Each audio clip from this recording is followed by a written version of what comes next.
This Baldurs Gate 3 video is all about Act 3, the easiest route, the most OP builds, the best gear, and the best party composition. Now, this is a multi-part video. This is part 3. For part 2, it looks just like this. It's called Baldurs Gate 3, most optimal and OP Act 2 route. And then also, the very first one is right here, and that is Baldurs Gate 3, the best possible start, Act 1, best route, most OP builds and gear. You can find links to these videos in the description. Just scroll down here to full game guides, and it's going to be right in here. So to explain what this video is, we're going to be playing through Act 3, and this video isn't entirely honor mode proof. You can beat this in honor mode if you are good at video games and you are smart, though I do recommend backing up your honor mode save. I know that kind of defeats the purpose, but this guide is not entirely meant for honor mode. It will work for honor mode, it's just not optimized for honor mode, so keep that in mind. Before we begin, there's a few other things on the screen that I just want to warn you about. Now, we're going to be using a lot of cheese and a lot of gameplay mechanics to give ourselves an advantage. Alright, I'm setting up this guide so that it doesn't alter the main story, which means we're not doing any long rests, we're not doing any passage of time, we're not doing any of the main storyline quests. Until the end of the video, we will do the entirety of Act 3, but you will be set up where none of that is touched and you can approach it however you want, so this guide is useful for people that aren't following the exact route. Also, like I said, this is honor mode. It's not for dummies. Okay, you can do honor mode, but if you're not good at video games, you might die, and that would be unfortunate. So learn to back up your saves. And also, this video took 250 hours to make, so mwah. Few other things before we begin. This is filmed on patch 6, late April, so if you're watching this, patch 7 might be out by now. I'm not sure when this gets released, but patch 7 might break a few tricks, which I will mention in the videos. So the only changes that I would make from the previous 2 videos are, due to a patch, Karlach is now a better monk than Shadowheart, and if you can somehow finagle it, Minsc is a better healer summoner than your main character, or the Tav, as people call it. Let's begin. So, you are at the very end of Act 2. You're going to click to Baldurs Gate, which will lead you to Act 3, and you are going to mash through dialogue with Raphael, who will show up at your camp. There he is. And then you're also going to talk to Scratch, that's the dog, if you've forgotten, to get his ball as a summon. Now, I wrote this as optional because you can only summon Shovel or Scratch. You can't have both out at the same time. Also, talk to Astarion, convince him to go full vampire mode. For instance, Cazador is a piece of you know, we're gonna stop him. And then we can't let Cazador complete the ritual. You can unleash terrible horrors, and, you know, you'll never be free while Cazador lives. You want to encourage the vampire to go full vampire mode. Of course I'll help. We'll hunt him down and kill him. Now, when you talk to Scratch, you're going to be near Shadowheart, who has that item in her inventory, the Resonance Stone, and this is going to give you advantage on the skill check needed to, well, it's whenever you rest. Whenever we rest, Scratch will then have the ball in his mouth. By the way, if you fail the rolls, and I'm failing because I'm over-encumbered, so I'm at disadvantage, you have infinite tries, so you literally can't fail this. You can just roll it infinitely until you win. And then he's going to give you the ball, and then there you go. And now you can summon him. He shows up under common here, and find familiar Scratch. He can revive people that get downed, but if you follow my guide, you're never going to get downed. Honor mode tip, as soon as you wake up, buff up, because you're about to be attacked by Githyanki monks. For everyone else, dialogue skip your comrades that want to talk to you, like Shadowheart over here and Karlach, and then when the fight begins, just run to the portal. You don't need to kill them. They're worth 200 XP, which is not that much. You're going to be level capped very shortly into Act 3 anyway. Once you're in the portal, you're going to side with the Emperor when it's time, once you go down here. And in the upcoming fight, you're going to loot the Boots of Uninhibited Kushigo from Prelate Lyrific and equip them to Shadowheart, who is your monk character. And that's all there is to do in this zone. After the fight, when offered the tadpole, don't eat the tadpole. Say, no, no way. He's going to give it to you anyway. And then open your mind to it. This way it's still in your inventory. Then you can give it to all your party members and they can open their minds to it. And that way you get more powerful. Right here, he says, if you let me, I can evolve you. Say, no, no way. And then he's going to give you one anyway. And then do not eat it. Do not eat this. Yeah, you'll be ugly for Act 3, but at the end of Act 3, you won't be ugly anymore. You'll be good. You'll be Gucci. Now, when convincing party members, I always save before convincing them. So, you talk to them, you talk about the tadpole and how awesome it is, you do the little persuasion check roll, and then you're good to go. Now, every time you convince them, you're going to get the option, I'm pretty sure, to eat it. Remember, don't eat the tadpole, don't crush it, you got to open your mind to it. There you go. Now you get all the cool tentacle veins and the bug eyes. Now, I just want to mention, because we're save scumming, if you fail a roll, load your game. Don't use your inspiration points, because once these are stacked to 4, they're bonus XP.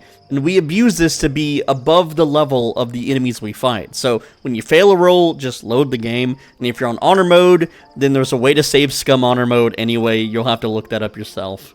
Now, with Astarion, once you pass the first roll, you need to click number 1 here. Push into a sphere, prove his weakness if he does not accept the tadpole. If you click anything else, he won't accept it, and you lose approval with him, so you have to pick number 1. Now, you'll notice that you have 10 illithid powers unlocked, and this is because when you become partial illithid, you get a bunch of powers by default, which means you get a refund on those powers. So here's what you're going to learn. On your healer, Shield of Thralls, Freecast, Displace, Black Hole, Psionic Dominance. Minthara will learn Psionic Dominance, and everyone else is going to learn Charm and Psionic Dominance. What Psionic Dominance does, it's counterspell. So now no one can cast on you. And currently in patch 6 with Freecast, anyone that has Freecast has free spells forever out of combat. Here's how to abuse Freecast. Now, this is probably going to be fixed on patch 7, but here's how to do it anyway. Click your passives icon, you're going to see here Freecast. Now you can cast any spell for free with Freecast, so I'm just going to upcast Aid here, just to show you.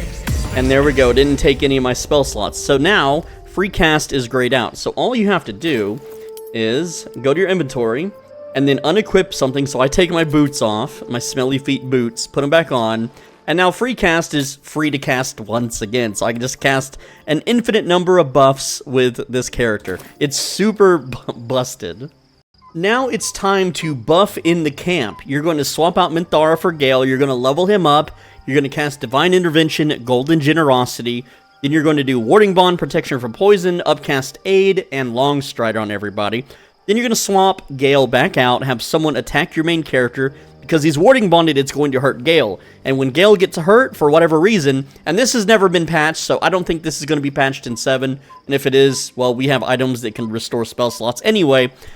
So what you're going to do now is, once Gale self-heals in camp from being outside of the party, you will have his spell slots returned, and then you can continue buffing.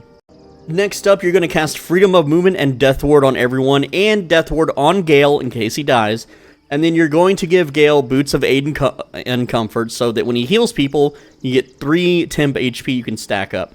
Then you're going to cast Daylight on Minthara's crossbow, and to cast Daylight on someone's equipment, they just have to have it unsheathed and out, or active.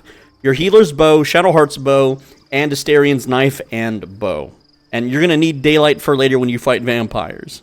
Alright, so as of patch 6, there's a bug with Transmutation Stone Wizards. This one will probably get fixed in patch 7, but it's not necessary, but I'm going to show you how to do it anyway. I got lazy, I didn't want to type it on the screen. So, you're going to swap out Gale for your Transmutation Wizard here, which is Sir Fuzzalump for me. And I'm just going to... There we go. So the way this bug works is, whenever you cast your Transmuter Stone spell, let's say the Constitution one, and all you need to do is do Constitution movement speed if you want to buff up. So I just casted the Transmuter Stone. I'm going to open the inventory. I'm going to give this to Astarion. And what's supposed to happen is when you kick the Transmutation Wizard out of your party, so I'm going to go ahead and tell him to wait for me in camp. When that happens, it's supposed to get rid of the buff and the stone, which it did get rid of the stone. It's no longer in Astarion's inventory. But for whatever reason, the game still lets you keep the buff. So what this means is now, thanks to patch 6, because this didn't work in patch 5, but in patch 6, you can now re-invite your Transmutation Stone Wizard to the party, which he can cast Featherfall, a ritual spell to restore his ability to cast Transmuter Stone, and then he can do movement speed. There we go. And we just moved the movement speed one into Astarion's inventory, and then we, again, kick him out of the party by wait for him in camp. And again, now Astarion has both buffs, and you can do this for every party member. And again, this one's probably getting fixed, but if you're playing on patch 6, abuse the hell out of this. It's really nice. Next, you're going to swap out your hireling for Will and have him craft good berries. And the reason why is because Astarion here has an amulet that when he receives healing, it gives him 1 to 6 poison damage for 10 turns. And so Astarion will snack on a good berry before entering combat and then murder everybody, so he deals extra damage. Then have Astarion bite Will for the happy buff. This next part is optional because I find in combat I lose a lot of concentrations. So Minthara casts protection from good and evil on herself, Astarion casts Shield of Faith on Minthara, Shadowheart casts protection from evil and good on herself, as well as Speak with Animals, and then your healer will free cast, twin cast, Shield of Faith on themselves and Shadowheart, and then you can abuse free cast to get as many sorcery points as you want. You can get infinite sorcery points. Finally, you're going to drink some elixirs, Elixir of Cloud, Giant Strength for your healer and Minthara. Though Minthara, you can use the Colossus Elixir, you can use a whole bunch of stuff. Shadowheart and Astarion, you want Elixir of Bloodlust. Finally, unsummon any minions you might have, including old Shovel down here, because they can mess up some story stuff and spook people.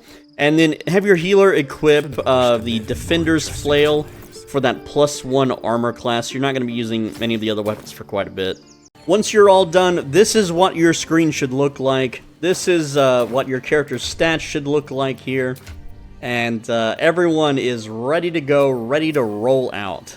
Now that you're fully buffed, you can finally click that Leave Camp button. There we go. We have now officially started Act 3. You're going to travel east. That's the only way for you to go, is just down east. There we go.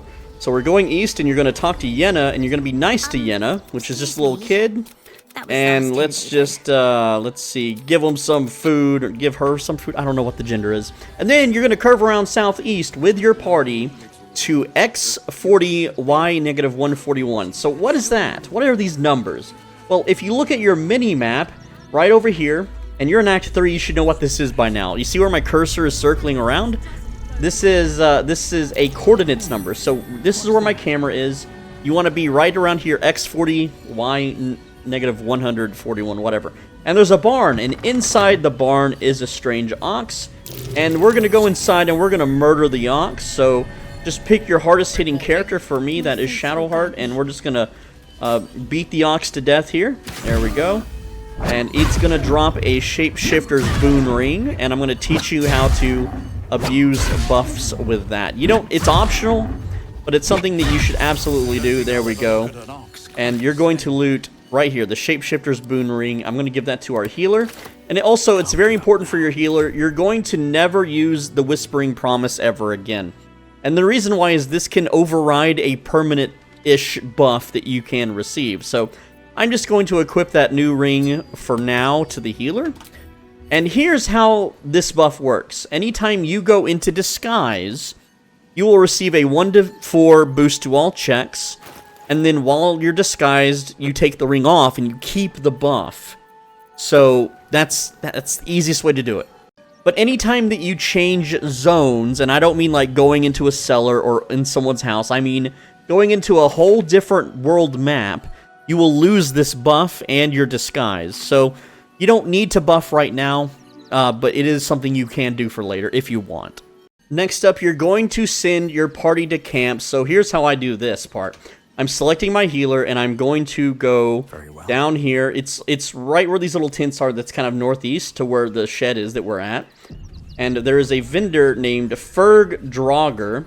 And once our healer is in position, we're going to send our party to camp. So I'm going to switch to Shadowheart. I'm going to link everyone up and then click go to camp. So that's going to send those 3 characters to camp. And the reason why well, it's supposed to. It didn't for some reason. Or the heck is everyone else? You want the healer separate. You don't want Shadowheart out in the open world for this next bit. You want Shadowheart not to return from camp with you. So let's make sure that our healer's out here in the open world, and when we click Shadowheart... Okay, so she's back over there. So let's just send her to Rivington, Waypoint, Fast Travel. There we go. So they're all 3 over here, and now we send them to camp. That way they're in camp and the healer is in the open world. Let's see if that's the case. The reason we did this is because this Ferg guy doesn't like Shadowheart, and he won't sell us the item if she is currently nearby. So we're going to talk to Ferg, and then we're just going to click trade. We don't care about his dialogue, and then we're going to buy the Hell Rider longbow. And I'm going to hide the text here, and then I'm going to balance the order, and then there we go. We're going to buy it. And this is for later. You're not going to equip this right now, but this is a stat stick that gives you 3 initiative and advantage on perception checks. It also casts Fairy Fire on attack or on hit. We don't really want to use this right now, but later on when we hit level 12 and go full wizard mode, we're definitely going to be using it. Anyway, so it doesn't matter your dialogue here. Just skip through it and then leave as soon as you can. You're done with this character forever. By the way, if you want to do disguises on other characters without disguise self-spells, your Transmutation Wizard in camp has a spell called Seeming, once you level him up, that is, and you can disguise other players. So you equip the Shapeshifter's Boon Ring, you have your Transmutation Wizard cast Seeming on them, they get the buff. It's really easy, and later on, most of our characters are going to have a way to disguise themselves anyway. The next step, you're going to assemble your party back at the Rivington Fast Travel Waypoint. So let's just go ahead and pull Shadowheart and crew out of camp.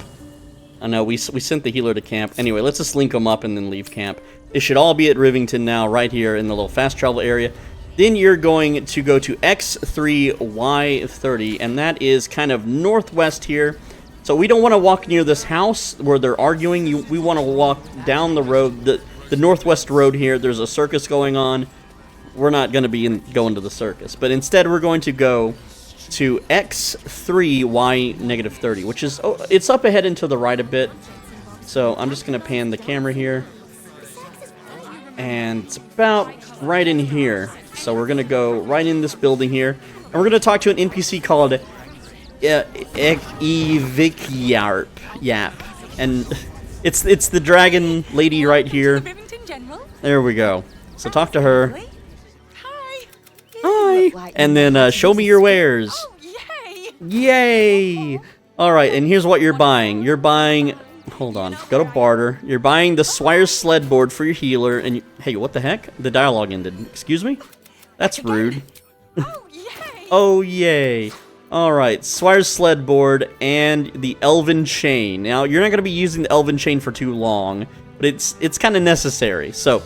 the Swire's sled board is a shield that gives you Force Conduit at the start of your turn, and that's a lot of damage reduction. It's like 3 or 4.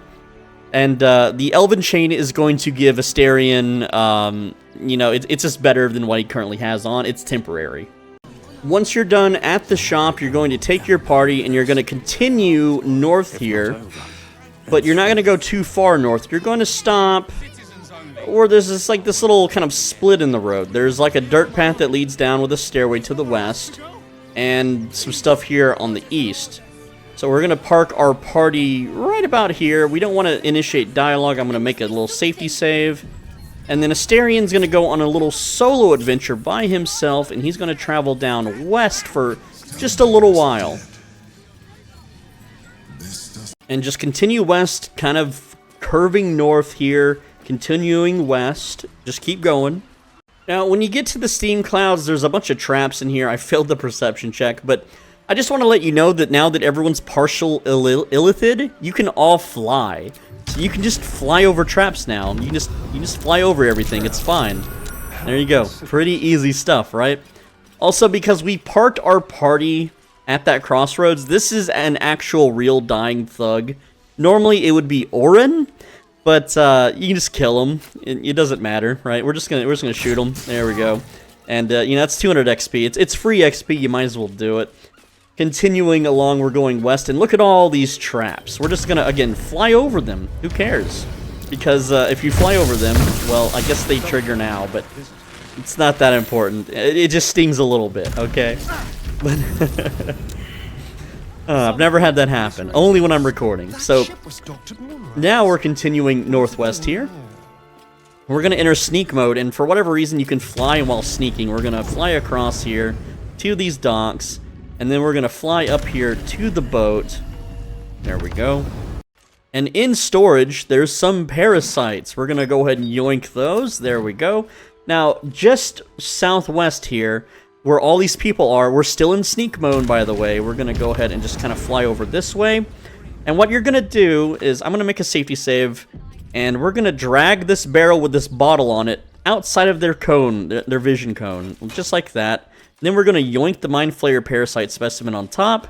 Without, well, I don't know why he stepped through, but we're going to now warp to camp. There we go. And then we're going to warp to Rivington, or, you know, you could risk warping to Rivington, but they might see you. And then reunite with your party back up north. By the way, if you want to be really cheesy with heals, you can open your difficulty, go to a higher difficulty, then go to Explore, and that's going to heal your party. It's a really lame way to do self-heals, but otherwise your main character has infinite magic anyway with freecast, so this just saves time. With those new parasites, you're going to learn Luck of the Far Realms and Illithid Expertise on your healer, and Minthara will learn freecast. Next up, you're going to be doing more solo Astarion work, so take Astarion, and you're going to go to X31Y29, which is right over here. This is kind of, you're taking the right side to this fence now, or this little roadblock of sorts, and just fly down here to the cave entrance. Don't worry, people don't care if they see you fly. They have no reaction. You're going to go into this cave entrance here. Once you're inside the cave, you're going to talk to Wolbrin, and we're going to go inside, go up the cragged rock, and this part is totally optional. It just saves me time later on a story event.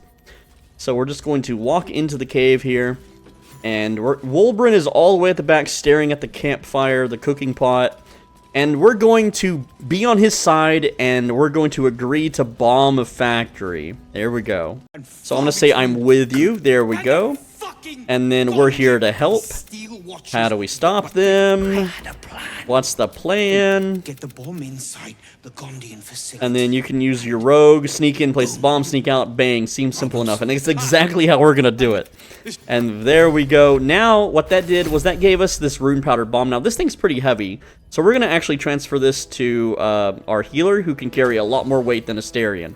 There we go. Also, Astarion happened to have some food here. I'm just going to send that to camp. We won't be long resting at all this entire playthrough, so camp supply is completely useless. But you can if you want, but we have a glitch, not really a glitch, but a clever use of game mechanics where we never need to rest. And I'll explain that later. You'll love it, trust me. Now, once you've gotten the bomb, you're going to walk back out the way you came in. I know, no fast traveling right now, not yet anyways. Because we kind of need to be where this this cave kicks us out at. And I don't know why I'm walking when I could be flying. I mean, we're superheroes now. We're like the Avengers or like the Justice League. We can all fly. Alright, I know Batman can't fly, but that's fine. We don't have room for Batman. Alright, so now, while we're, like, here's the cave that we just left. And if you face north, we need to get over here. So I'm going to turn my camera into this kind of the sky view. I'm going to sneak, and I'm going to just kind of fly along the side here. And then I'm just going to fly up this little roof here, I guess. Why not? There we go. Okay, so Wyrms Crossing, there it is. And once you see Wyrms Crossing, the waypoint, it's like on this building we just jumped on. It's right there. And what we did is we bypassed a little security checkpoint. We don't need to bother anyone with that. And now that we have that, you can take your whole party, reunite them, and then teleport there, and we're all set. Alright, this next part's a bit technical. I would make a little safety save here, just make a little quick save. And we're going to take Astarion, again, solo Astarion. We're going to fly right where the fast travel is. There is a balcony up above, so just fly up, right up top there. And there is a locked door, and while we're sneaking, we're going to lockpick this door here. It should be pretty easy if I remember. So there we go, lockpick the door. We have gloves of thievery on, that's fine. Now that the door is picked, we're going to swap our gloves to something that does damage. Right now we can use gloves of archery is totally fine. Then we're going to use disengage to make a fog cloud with our cape. We're going to open the door. And we're going to sneak once again, and you're going to shoot Fist Jara to death from stealth. So there we go. Just shoot fast. Just continue blasting. Look, it's a monstrosity now. Just keep blasting. Fist Jara is now dead. There we go. We did it. Now, you're going to talk to Naoise Nalinto here. And you're going to make remarks about how this thing is aroused. like a butterfly. So you're gonna say number 1 here. There you go. How can the woman's senses are heightened, And then you're gonna say the creature aroused you, didn't it? Why? But perhaps there are. And then what did you have in mind? Close your And then close your eyes and listen. You have one. And then just pick any of these. It doesn't matter, except for number 6. I'm just gonna say revered, whatever. Blah blah blah blah blah blah blah blah blah blah. So what that did is that gave us a buff until we long rest, and we're never gonna long rest. That gives us a 1d6 bonus to attack rolls, ability checks, saving throws until long rest. So that is insanely powerful. Insanely powerful. From this same room, we're gonna go north into the room with like the bathtub thing. And on the counter is the Archducal Coronation Admission Pass. Just pick that bad boy up. There you go. And you can also grab, over here, there is a room key. You can grab that, the Sharess's Caress room key. And then you can unlock this door, which you don't have to do that. Or you can just fast travel back to your comrades, which it doesn't want me to do that. So there we go. Now we left the room, and then you can fly back down to your pals. Good stuff. Your next task is to take your healer solo, by the way, and go ahead and proceed north here down the road. And you're going to go to X-7, Y133. So we can see that X-7, Y133. It's right over here. I'll show you on the map. And this is the second floor. You can mouse over the sign, or it says Blackboard. But this is just a shop, and our healer is our speaker. So you get the best deals if you use your healer to talk to the shopkeeper. So I'm going to get near the door here and look at the map. This is where we're at. This is the south span of Wyrms Crossing fast travel. We went north a bit, and then we're right up here. So you're going to go into the double doors, and then right here is the little dwarf. I think this is a dwarf. Or is it a halfling? I don't... Nah, it's a dwarf. Anyway, let me see what you have to trade. And then you're going to buy 2 things. You're going to buy the Cloak of Displacement and the Horns of the Berserker. So we're going to hide the text. And there's the Horns of the Berserker. And then the Cloak of Displacement is right there. We're going to buy those. They're pretty darn cheap. He's got some good deals. And there we go. So what you're doing now is you are going to wear the Cloak of Displacement on your healer. This thing is super busted. What it does is everyone that attacks you basically has disadvantage until they land a hit. It's so busted on your healer. It really is. Now, the Thunderskin Cloak, because of patch 6, Minthara's Vivacious Cloak is bugged and does not work. In patch 7, if this works, this is what you want to put on her. But honestly, the Thunderskin Cloak is way more fun, so we're going to put that on Minthara because, again, well, sometimes it doesn't like to swap, but swap Thunderskin Cloak, which was on your healer, now onto Minthara, and then we can just put the Vivacious Cloak away, and we might see it in patch 7. Now, the Horns of the Berserker are going to go to Shadowheart. There we go. And this helmet here, the Haste Helmet, can just be put in camp. We'll never see it again.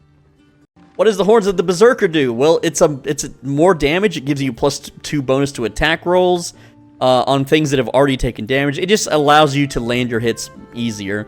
And if you aren't fully healed, you'll deal bonus damage. Afterwards, we're going to warp our healer back to the fast travel. There we go. And now we have another solo mission for Astarion. That's right. We're going to go all the way north to where that shopkeeper was. So I guess we could have brought him along, you know, for the shopping. But it doesn't matter. You know, this is just how I route things. This is just how I do it. Everyone is, you know, it's a big city. They don't want to be seen together. Not yet anyways. And we have that pass so we can lower the bridge. So you're going to talk to Blaze Ellen here. There we go. And blah, blah, blah, blah, blah. See this? I've been invited. And then that's going to lower the bridge. There we go. And I can't believe any other... I've never seen any other guides talk about this. So you're going to walk midway up the bridge. Okay, midway up the bridge.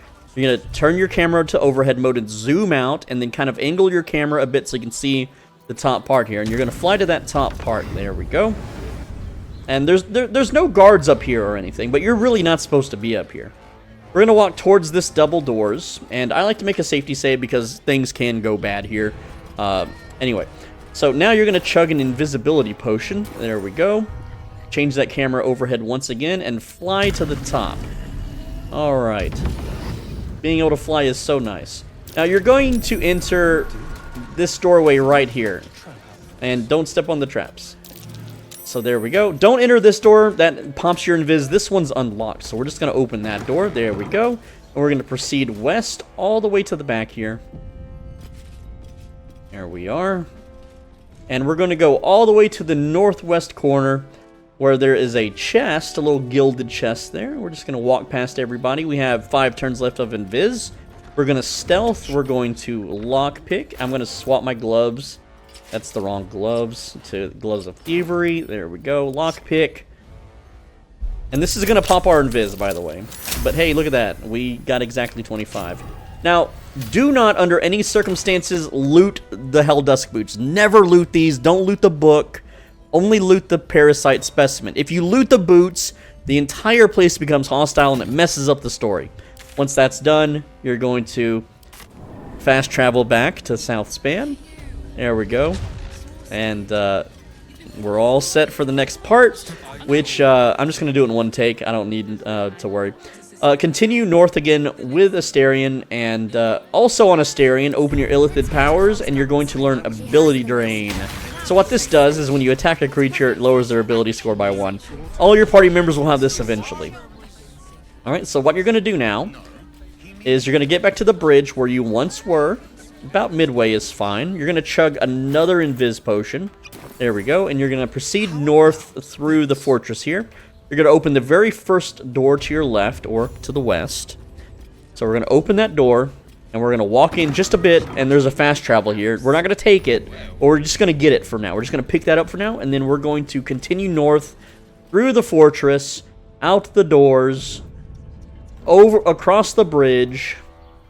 And into the lower city. What this does is this skips or puts the story on hold for us.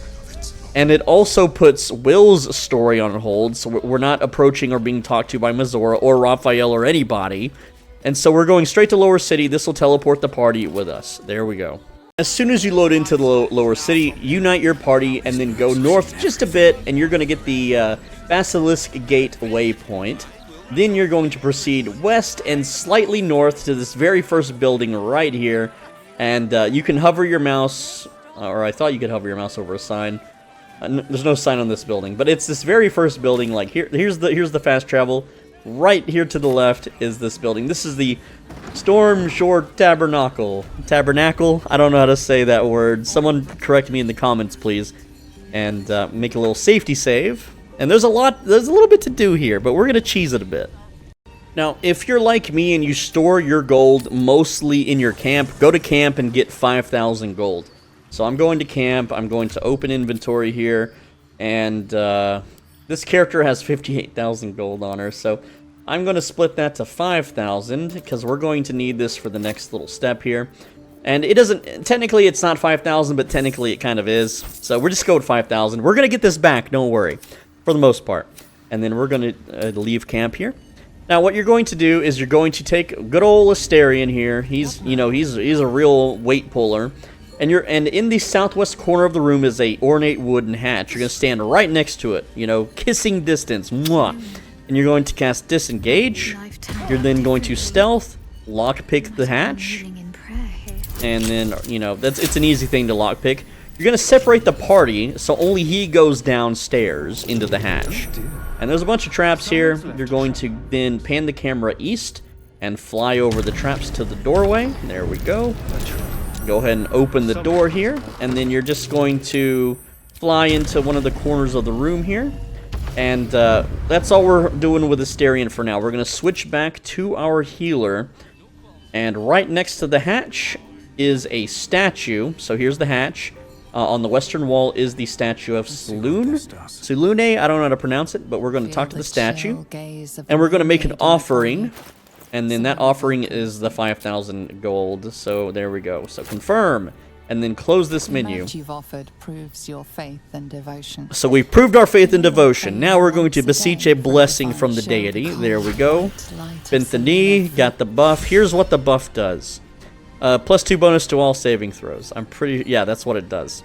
And we're going to get that for all of our characters. Alright, it's called Anointed in Splendor. But Astarion has a job to do. Alright, he's kind of like he's our little thief guy. And in one of these chests is our money, 4,999 gold. I don't know where the 1 gold goes, but let's check this chest, and it's not here. Now, there's traps in here. There's like some holy fire or something, but it's in one of these. There it is. So what you want to do is do not right-click and then send it to your healer. Don't do that. Astarion has to be the guy that puts it in his pocket. There we go. Now that you got the castigated by divinity debuff, now you open your inventory and then you slide it, you slide that money back into his inventory through magic pockets, and then you're good to go.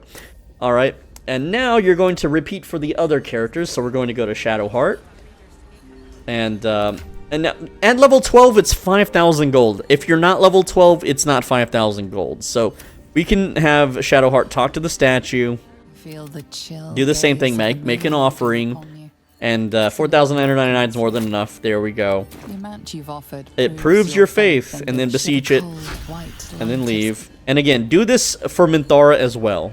So again, we just swap back to Astarion. You grab the money, and then you magic pocket that thing for 4,998. We're basically getting buffs for 1 gold here. And yes, I know that Minthara wouldn't pray to Saloon because she believes in Loth or whatever. It doesn't matter. I'm a metagamer. Who cares? It's just pixels on a screen. Stop your yapping. Now, on Astarion, what you're going to do is you're going to fly back to the ladder here. We're going to fly back to the ladder. There we go. And then you're going to make a little safety save. And yeah, if you hit the traps, it's fine. It's whatever. We're not coming back down in this room. Also, yes, I am aware there's an interesting amulet in the chest that restores your channeled divinity charges. We're not going to need it. It sucks. It's not really that good for our builds. You can grab everything in these chests if you want. You can go ahead and full loot them if you want. I don't need them. I'm not going to use the stuff in them. But here's what we're going to do next. So this next part is a little tricky, but it's simple once you do it. So make a safety save. That's step 1. Then you're going to, on Astarion, down here in the attic or the dungeon, whatever this is, you're going to use disengage, which pops your cape. For those that aren't aware of how this build works, we have the Cloak of Cunning Broom, and that's going to cause a fog cloud to appear whenever you disengage. Then you're going to stealth as soon as you disengage, because disengage pops you out of stealth for some reason. So stealth, and then you're going to open your camp menu and do a short rest, and then when the divas spawn, you're going to enter turn-based mode.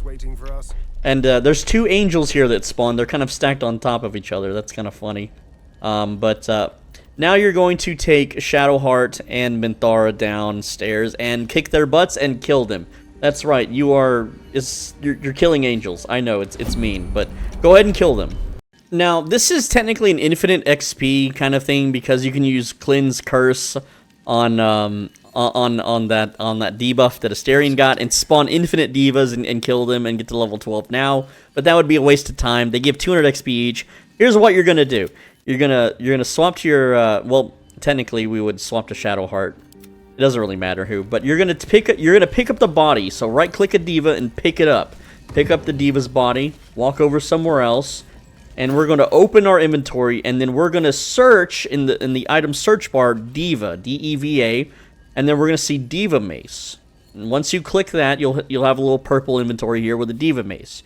You're gonna right click that and send it to Minthara. And then we're going to dump this angel's body on the ground underneath the church. I know, this is brutal, right? Now, the thing, what we're doing is these divas you're not supposed to get this weapon off of these things, right? So, again, pick up the second body and do the same thing. Get the diva mace, send it to Minthara. There we go. Now, congratulations. You, also, don't forget to dump the body. They're very heavy. So, these are Minthara's ultimate weapons. And let me show you why. So, we have the Blood of Lathander. It deals 1d6 plus 8 bludgeoning, and then 1d4 bludgeoning, whatever. Look at the Diva Mace. It does 4d8 radiance, okay? Let me just show you right now. We're hitting for 10 to 18 main hand damage. When we put on the Diva Mace, we're now hitting for 11 to 47. So put these in both of your weapon slots. They deal radiant damage. They deal an insanely high amount of damage. 11 to 47 main hand, 6 to 42 offhand. This is the strongest actual weapon in the entire game. More so than the Balduran Giant Slayer. More so than the Silver Sword of the Astral Plane. and they're one-handed maces. I'm not joking. This thing is busted.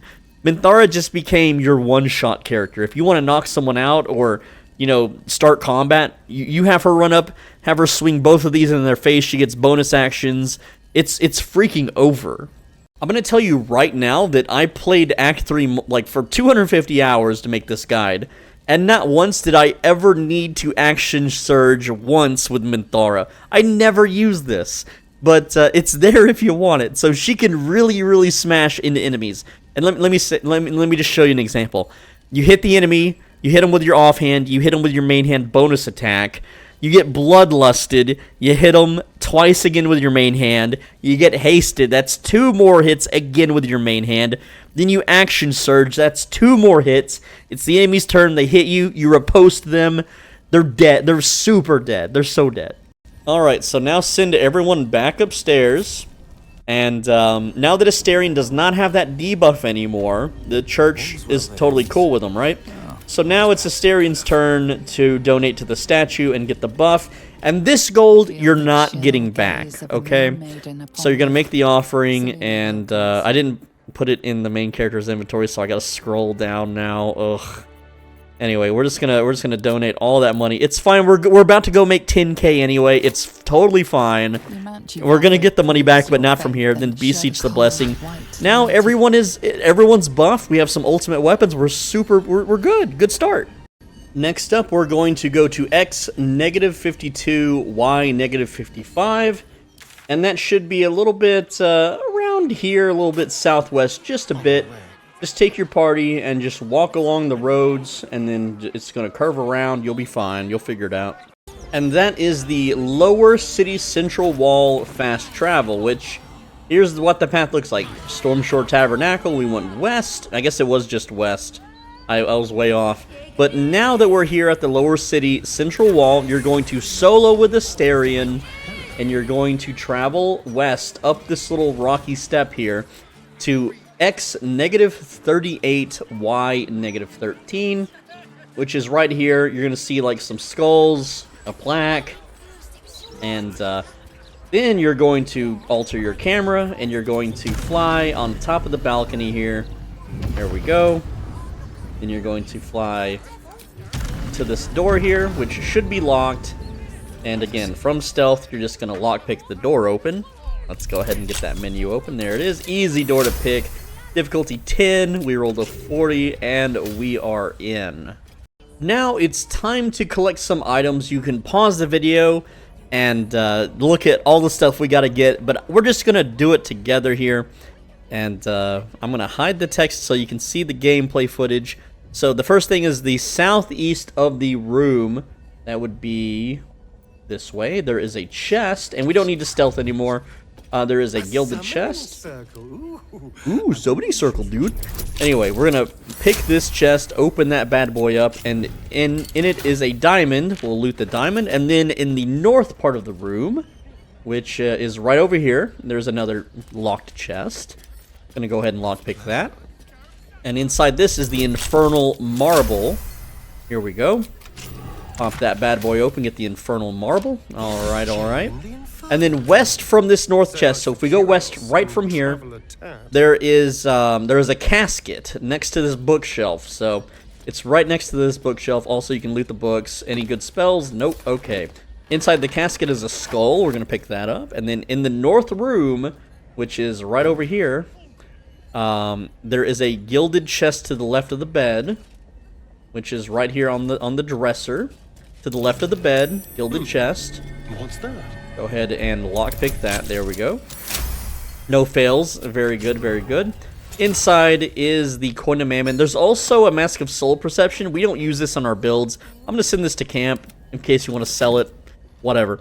And then to the east of the room, there is a fireplace with some pots and a skull. And to the left of the skull is some incense. If you hold your Alt key, you won't see this. But they're right here on the leftmost corner, incense. Grab those. There we go. Now, return back to the summoning circle, and we're going to put some items down and go to hell, basically. Alright, here is the solution to the summoning circle puzzle. So we're going to start with a skull. This is the westernmost notch. if you look at my map in the upper right corner, the west is this one right here, and this is the westernmost notch. So I'm going to grab the skull and throw it right in the tippy point right here at the top of this western arrow point. Then the coin is on the northern notch. So this one is the northern notch right here. So we're going to grab the skull, and I'm going to go to latest here on sorting. Oh, no, the coin of Mammon. There we go. Throw that bad boy right there. Now, it didn't catch fire, so we got to put it on this notch. There we go. If it catches fire, it's in the right place. Okay, now the diamond is in the northeast, not next to the coin. So, let's see. What was that? That was a diamond? Okay, and so we skip one. There we go. If it catches on fire, we're right. Now, in the southeastern corner, that would be next to diamond is the incense. There we go. Throw the incense in that corner there. There we go. And then the infernal marble goes in the center. There we go. And now we made a portal to the House of Hope. That is Raphael's house. Once you make a safety save, go ahead and head into the House of Hope. Make sure to lead with your healer. And go ahead and walk towards the foyer door here. There we go. Hope will appear. You want to offer to help Hope. So maybe I can help you be free of whoever's hurting you. And then, let's see. Just talk to her. And then we're going to use the Cleric Religion roll here. It's the easiest one to pass. It's a difficulty of 10. Also, I didn't share this on the screen, but there we go. We got it. All right. And, you know, you can use guidance, whatever, who cares? You don't really need it. There we go, we passed. All right. Remember, quiet. All right, and then talk to her more. There we go. Of course, we're going to help her. And now, we have Indebted Disguise, so we won't aggro things when we walk around in here and start a really hard fight that we shouldn't get into yet. So with the Disguise, we can now walk west, and we're going to pick open this Infernal Iron Door. Using Astarion, of course, not us. I can hide the text now. Alright. Go for it, Astarion. Lockpick those doors. There we go. Should be easy indeed. Not a very good lock. Oh, we actually failed one for once. It's the first fail of the run. Try again. It's just a thieves' tool. Who cares? There we go. Door is unlocked. Now select your healer. Continue west. We're going to talk to Hope again very shortly at this door here. There we go. Talk to Hope once again. And we're going to pass another one. I need you, Hope. I need to stay calm, Hope, and guide me. There we go. Oh no. And then we're going to pass another roll here. You can do Charisma. I wouldn't do Intelligence right now. You can do Wisdom. Let's just do Charisma. We're kind of charismatic. We'll cast Friends for advantage. There we go. We failed. Okay, well, it's a good thing I saved. Alright, this time I'm using the Friends and the Guidance. We ain't losing this time. Oh my goodness. Bro, with advantage, that's a double one roll. You know what that's what that is? Well, I guess after 300 to 400 hours of gameplay, it was bound to happen. I'm just glad to get it on video. Like, that is a double one roll. Alright, we're doing it again. And you can be like, why don't you edit this out? Because it's funny to me. I want to remember this. There we go. Regular 20, not even nat 20. So you want to ask her, how do I deal with the Archivist? Don't say number 2, say number 1. You need this intel. Alright, there we go. And then use Persuasion so you can learn more about the Archivist. This one's a little harder to pass, but you need to pass it. It makes the next step very, very easy. You're going to enter Raphael's archive. And I'm going to, again, safety save because we're having bad luck at the moment. You know, and you're going to talk to the Archivist, this little dude here. There we go. And now we know his secret. We're going to use Deception and say, I am Virilius Receptor, or whatever. There we go. Pretty easy to do. Shake his hand, be his friend, whatever. Don't do that on higher difficulties. It won't work. Alright. And then you can be like, I'd like to see the hammer. And he's going to talk about it, and then you're good to go. So, what we just did now is we got the Boudoir invitation. So now we can go and leave east, circling around north. And northeast, that is. And this little glowing door, this Mystic Force curtain, will now disappear for us. And this is why we came here, your mostly. invitation. So we're going to click on the door, it disappears, and there is this fountain. Positively wretched. So, Perfect. there we go. And it's going to save for us. So you step into this nice little hot spring, and there's 2 restoration faucets you can click on. And what this does is this is a free long rest. That's right, free long rest. So what this means is you can cast Shield of Thralls on yourself, which is, you know, once per short rest, whatever, who cares. And then you can click on the faucet, get your spells back, and rinse and repeat forever. So what this means now is you can do all sorts of fun things. So, like, we can equip the Drake Throat Glaive, and then walk over here. And, let's go ahead and take Minthora's weapons here and throw them on the ground. These holy weapons, these angelic weapons that found their way into hell. Throw them on the ground. There we go. Not under the carpet, of course. Go over here to our sorcerer healer character. Use twin cast, draconic elemental weapon, and you want to enchant it with lightning because that's what steel watchers are weak to. And go ahead and enchant both these bad boys. There we go. Look at those twisty hands. Minthara can pick these bad boys back up. And now, Drake Throat Glaive, as you would know, it is a, you know, once per, I think, long rest. No, yeah, once per long rest. Well, not anymore. You go chill in the restoration fountain, and now you can do it again. So now you can buff Astarion's bow and his sword. So there we go. Just go ahead and throw his dagger on the ground and his bow. Get those lightning enchanted as well. You want lightning enchants on everybody. Then go ahead and just twin cast that bad boy. Lightning enchant. And again, you can do this with everyone's weapons. You got to stand next to them though. And yeah, this is just how you increase your DPS. So what this means is that anytime during your adventure, you can blow all your spells and all your abilities and all of your charges, and after every fight, you just come back here full heal, come back. The possibilities are endless. Look, I was so excited to show you the damn fountain that I forgot to loot some of the stuff in the previous room. So we got to go back to that room with the archivist, and I believe it's southwest. It should be like right in here where this open door is. Yeah, there's some stuff to loot in here. There's some gloves and an amulet, and we're gonna use Astarion, and I'm gonna show you how it's done. So on the southwest side is the Amulet of Greater Health, and to steal, what you're going to do is you're going to use Astarion and disengage, because the archivist will stare at you and follow you around. So we're just going to disengage here, and then we're going to disarm the marble plate. There we go. Plate disarmed. Very cool. And then we're going to enter stealth, and then we're going to yoink that. There we go. And then, oh no, there's a thief on the loose, so he's going to talk to us. Because, you know, no one else would have stole it, right? Has been And then you just talk your way out of it. Choose Just try to talk your way out of it. It's fine. carefully. Let's see. Well, deception, intimidation, persuasion. Let's do deception. There we go. Easy roll. Astarion's a pretty good talker.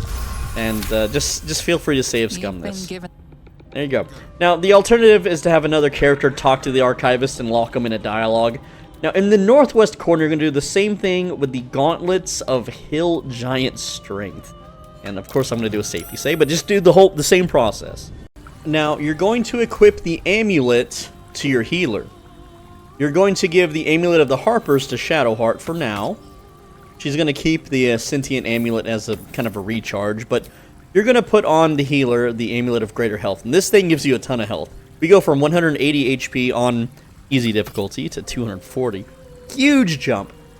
Now, for Shadowheart, she's going to put on the Gauntlets of Hill Giant Strength, setting her strength to 23.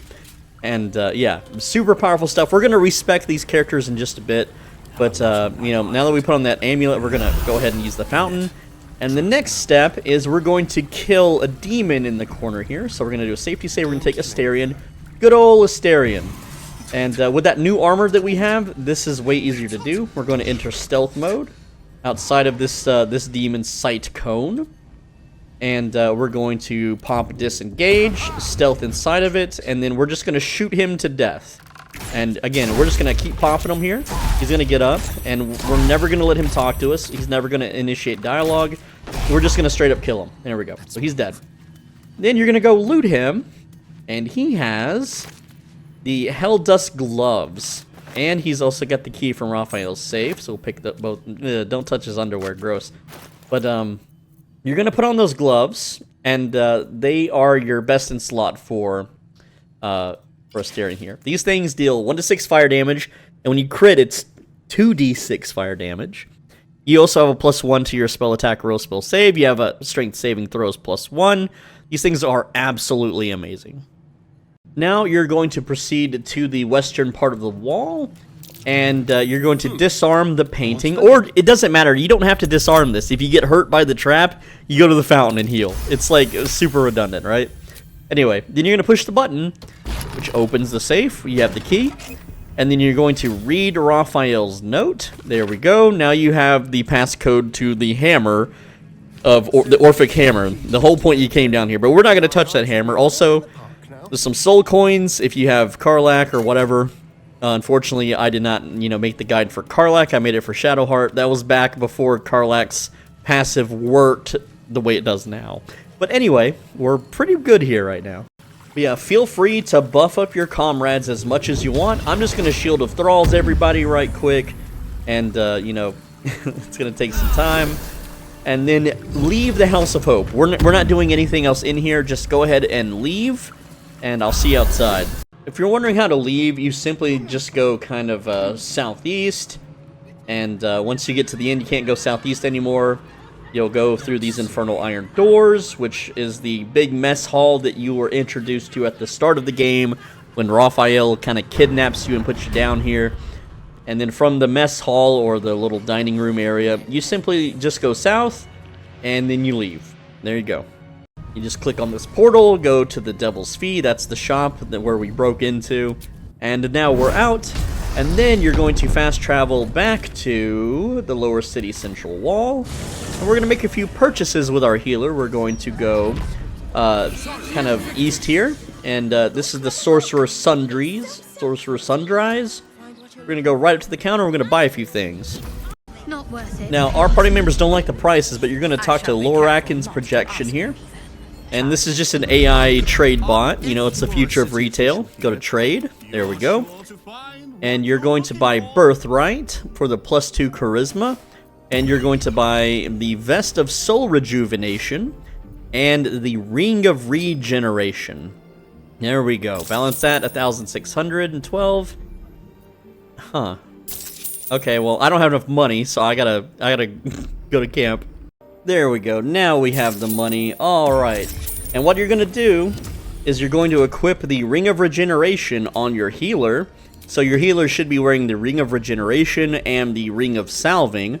Then Shadowheart's going to take off her super duper heavy armor and equip the Vest of Soul Rejuvenation. There we go. And for your helmet, when you need intelligence, you wear the warp. Well, we're going to respec right now. So we're not going to need this helmet ever again for this character. So you're going to put it on Birthright. Look at that. It's a little cowboy hat looking thing, kind of, sort of. Now you're going to return to camp, and we're going to respec our healer and Shadowheart, which means we will have to rebuff them with a few things. So I'm just going to put it up on the screen here for you. So level 1, Cleric, Thaumaturgy, Resistance, Guidance, Subdomain, Life, Deity. You want anything except Saloon. Do not put Saloon as your deity. Alright, this is for later, whenever you do the Mirror of Loss. If you worship Saloon, you roll at disadvantage. So anything but Saloon. Alright, here's the stats. I'm going to scroll it down. So here's your skills. Now, you're going to go Cleric to level 4. Or you're going to keep going Cleric at level 4. Cantrip, Produce Flame. Your feat is Ability Improvement. You're going to put 1 into Int and 1 into Charisma. At Cleric, till level 8. At level 8, you go Sorcerer. Well, there you go. And then you go Shocking Grasp. Very important to have that one. Minor Illusion, Friends, Mage Hand. Your spells are Chromatic Orb and Shield. Your subclass is Storm Sorcery for now. And then at level 9, Fog Cloud. And at level 10, Enlarge and Reduce. And we'll do it together if you're confused. So, Withers is giving me heat for not sexoing anybody in the game. Yeah, I'm playing the incel class. So can you help me change my class? There we go. Alright. And so, we are going Cleric. Cantrips are Thaumaturgy, Guidance, Resistance, Subdomain, Life, Deity. We're going to switch from Saloon, and we're going to go, it doesn't matter. Let's see. Illustrate, she's pretty looking. There we go. All right, strength 8, dex 8, con 8, 15 int. We don't want any con. We want 15 int. And we're going to do, let's see. Hold on. Yeah, 15 int. And we want 16 wisdom, which is the +1. And then 17 charisma, that's the +2. So there we go. We did it. Now for skills, we want religion, insight, medicine, perception, persuasion. All right, so we're going religion and medicine. There we go. All good there. And yeah, everything's good. So confirm. All right, level 2. And we're going to keep going cleric to level 4. There we go. So that's level 2 cleric, level 3 cleric. At level 4, we're going to learn the cantrip. Let's see, what was that again? Shocking Grasp. Minor Illusion Friends Mage Hand. That is, no, it's Produce Flame at level 4. I'm sorry, I'm ahead of myself. Ability Improvement, +1 int. There it is, and +1 charisma. There that is. There we go. Acceptamundo. All right. And then cleric to level 8. So that is level 5 cleric. Accept. Level 6 cleric. Accept. Level 7 cleric is when you get Death Ward and Freedom of Movement. Accept. And just a heads up, because people always ask if they can't multi-class, go to difficulty. Make sure it's balanced or higher. Now you will be able to multi-class. If you're on Explore mode, it won't let you multi-class. So you click this little button right up here at the top, you go to add class, you go to sorcerer, and for cantrips, we're going all those things that I listed, so let's just delete those, and we are going to do Shocking Grasp, very important for later, Minor Illusion, minorly helpful, Friends, which we already know that one, and Mage Hand, there we go. Alright, because I already have Friends, I went with Firebolt, so I messed up on my notes. Oh no, I messed up, first mistake of the video. Alright, now, so for spells, you want Chromatic Orb and Shield. Shield's very important to have, so you don't get hit. As a healer, you definitely want Shield. So where is Shield? There is Shield. And then your subclass is Storm Sorcery, and this is so you don't get hit. You can fly through mobs without opportunity attacks. That's level 8. So we are 7 Cleric, 1 Source. At level 9, you're going Source.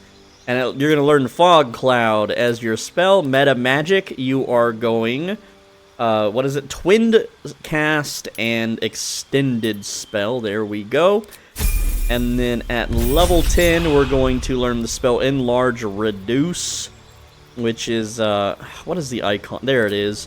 And then Meta Magic is going to be Quickened Spell. There we go. You're all set on your healer. Now you're going to Respec Shadowheart. Here's the stats, here's the abilities. Level 1 to 3 is Rogue, and then after you're going to do Subclass Thief. Then you're going to do Monk, Way of the Open Hand, so you're level 3 Thief, level 4 Monk at level 7. Choose Tavern Brawler, put a point into Constitution, so it's 16. Then you keep leveling into Monk, so 3 Rogue and 7 Monk. And we will do it together as we did the other one, so let's go. Rogue, where are you at? And then our abilities here, we're going Strength 8, Dex 16, the +1. There we go. Con is going to be 15. So there we go. Intelligence 8, we're becoming a dum-dum. Wisdom will be +16 here. Now, let's see, Charisma will be down to 8. There we go. So that's 17 Wisdom, 16 Dex, 15 Con. Our skills will be Athletics +2, just like that. There we go. Acrobatics +2, that way we can't get shoved around. And then Stealth and a Perception.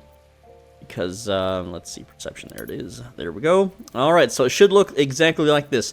The reason we're putting points into Athletics and Acrobatics is so we cannot be shoved easily. We're a melee fighter, and Stealth is so that, well, when the party needs the Stealth, it just helps. And if you want to do some solo action with your monk, you can stealth. Perception is just more perception helps for the party, okay? If everyone else fails the check, she has a chance to succeed. You don't need any of this other crap at all. You're just not going to use it. There we go. And then that is level 1 into Rogue. Level 2 Rogue. There we go. Then level 3 rogue, subclass is thief. We want that additional bonus action. Alright, level 4. We're going into the monk tree now. So we're going to multi-class into monk. There we go. We are now feeling the monk powers. And then we're going to put the rest of the levels into monk. It's fine. But we're going to do Way of the Open Hand at level 3 monk. So we are now level 3 rogue, level 3 monk. Pretty simple to follow. At level 4, we get a feat, and we're going to go Tavern Brawler, and that's going to round out our Constitution to 16. Alright. And then you just put the rest into Monk. There we go. So that's Monk. Now you got Stunning Strikes. Now you have the subclass feature, which you don't forget to turn this on, okay? Don't forget to turn that bad boy on. And there we go. So the rest of the points were into Monk. And we're going to go to passives, because I always forget, and we're going to make sure that you're turning it on to Manifestation of Mind, the psychic damage one, because our item in our inventory here, Resonant Stone, will steep everyone in Bliss, which makes them vulnerable to psychic damage. Now, because we respect, you're going to remove the shield from Shadowheart. Her AC is 20. Without the shield, it is now 21. And she's never using a shield ever again. There you go.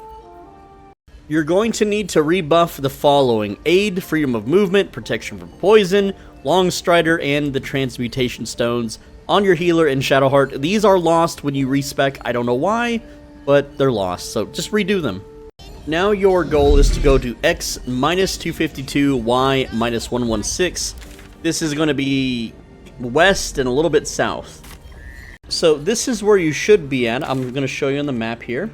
If you go from the lower city central wall, you just kind of go west, kind of snaking around here along the road, and you'll end up right here at this big factory looking thing. There's going to be some railroad tracks. I didn't know there was trains, with a bunch of alcohol spilt all over here. And you're going to do a little bit of an interesting setup. Now, I would make a safety save here because this can get messed up and a little bit scuffed, but out of all, like, I spent almost a whole day routing this, and this is like the best way I can figure out how to do this. So, what you're going to do is you're going to summon Scratch, and I know I said that was optional. You could do this without summoning Scratch, it's just easier. We're going to separate him from the party, and then we're going to run Scratch south over here to these exploding barrels next to Volo. It's Volo, he's in trouble, we got to help him out. And the buff we're getting here is completely optional because I never end up using it because I just cheese the Orin fight. But we're gonna make sure that Scratch is not within a sight cone of anybody. We're gonna put him right next to Volo here for now.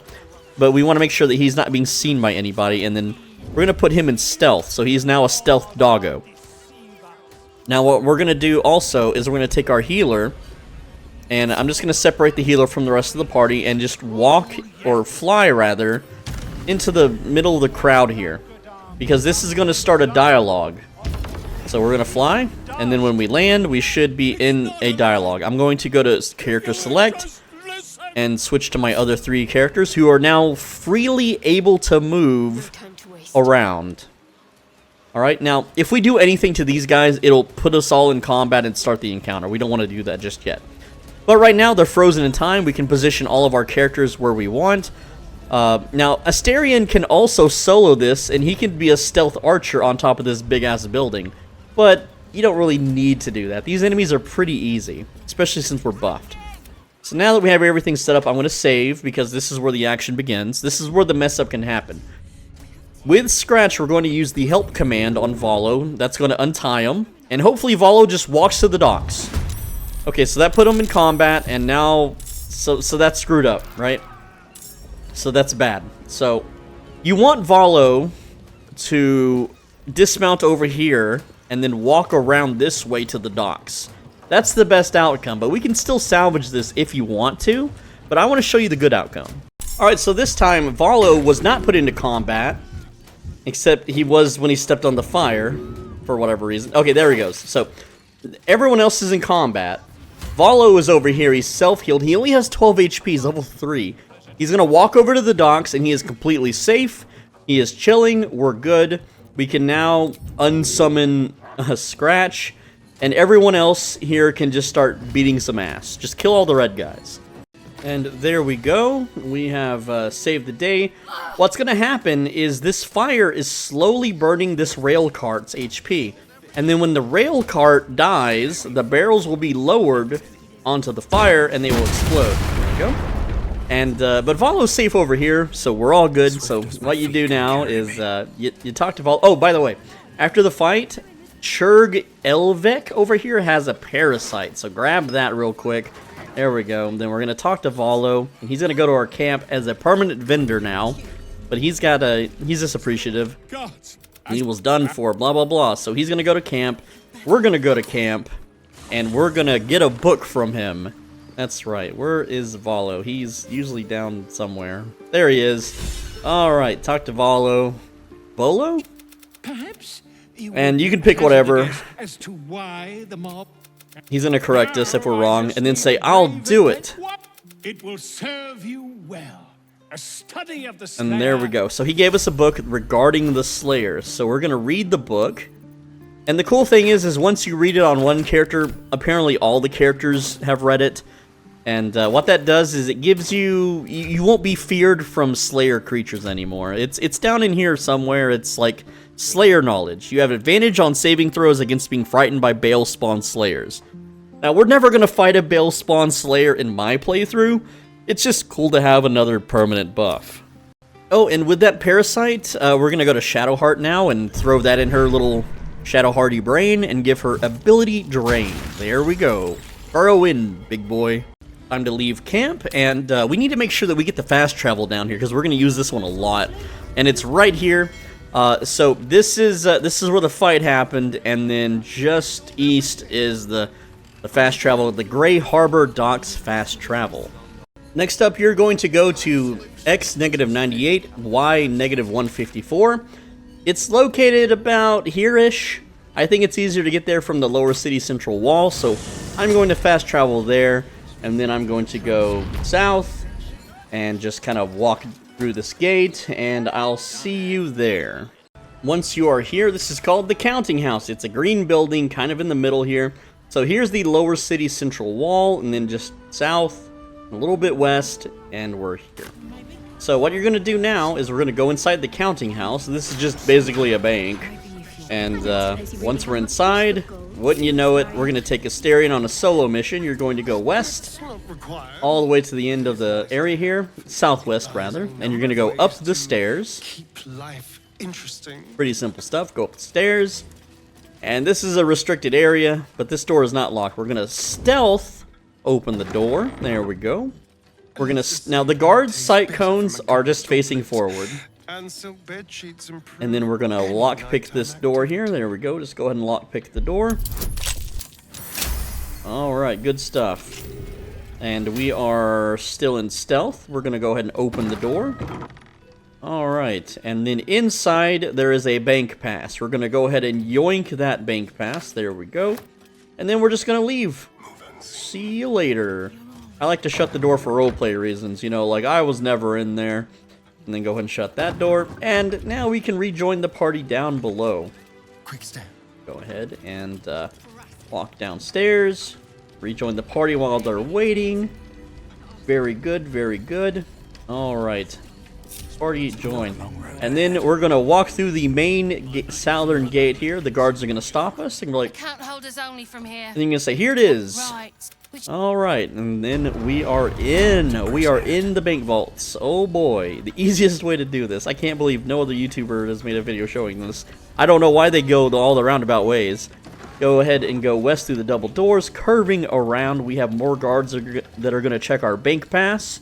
We're going to walk forward here. Need to see your vault pass, and then please. here you are. Looks in- There we go. Looks in order. Of course, of course. Now, there's a bunch of traps, but they're disarmed. It's fine. You know, we're allowed to be down here. We're not trespassing. And then we're going to go into the vault doors. Alright, now there's a lot of stuff down here, but a lot of it is pointless, worthless, and garbage. And don't accidentally click to go back up. You want to travel east through the hallways. There we go.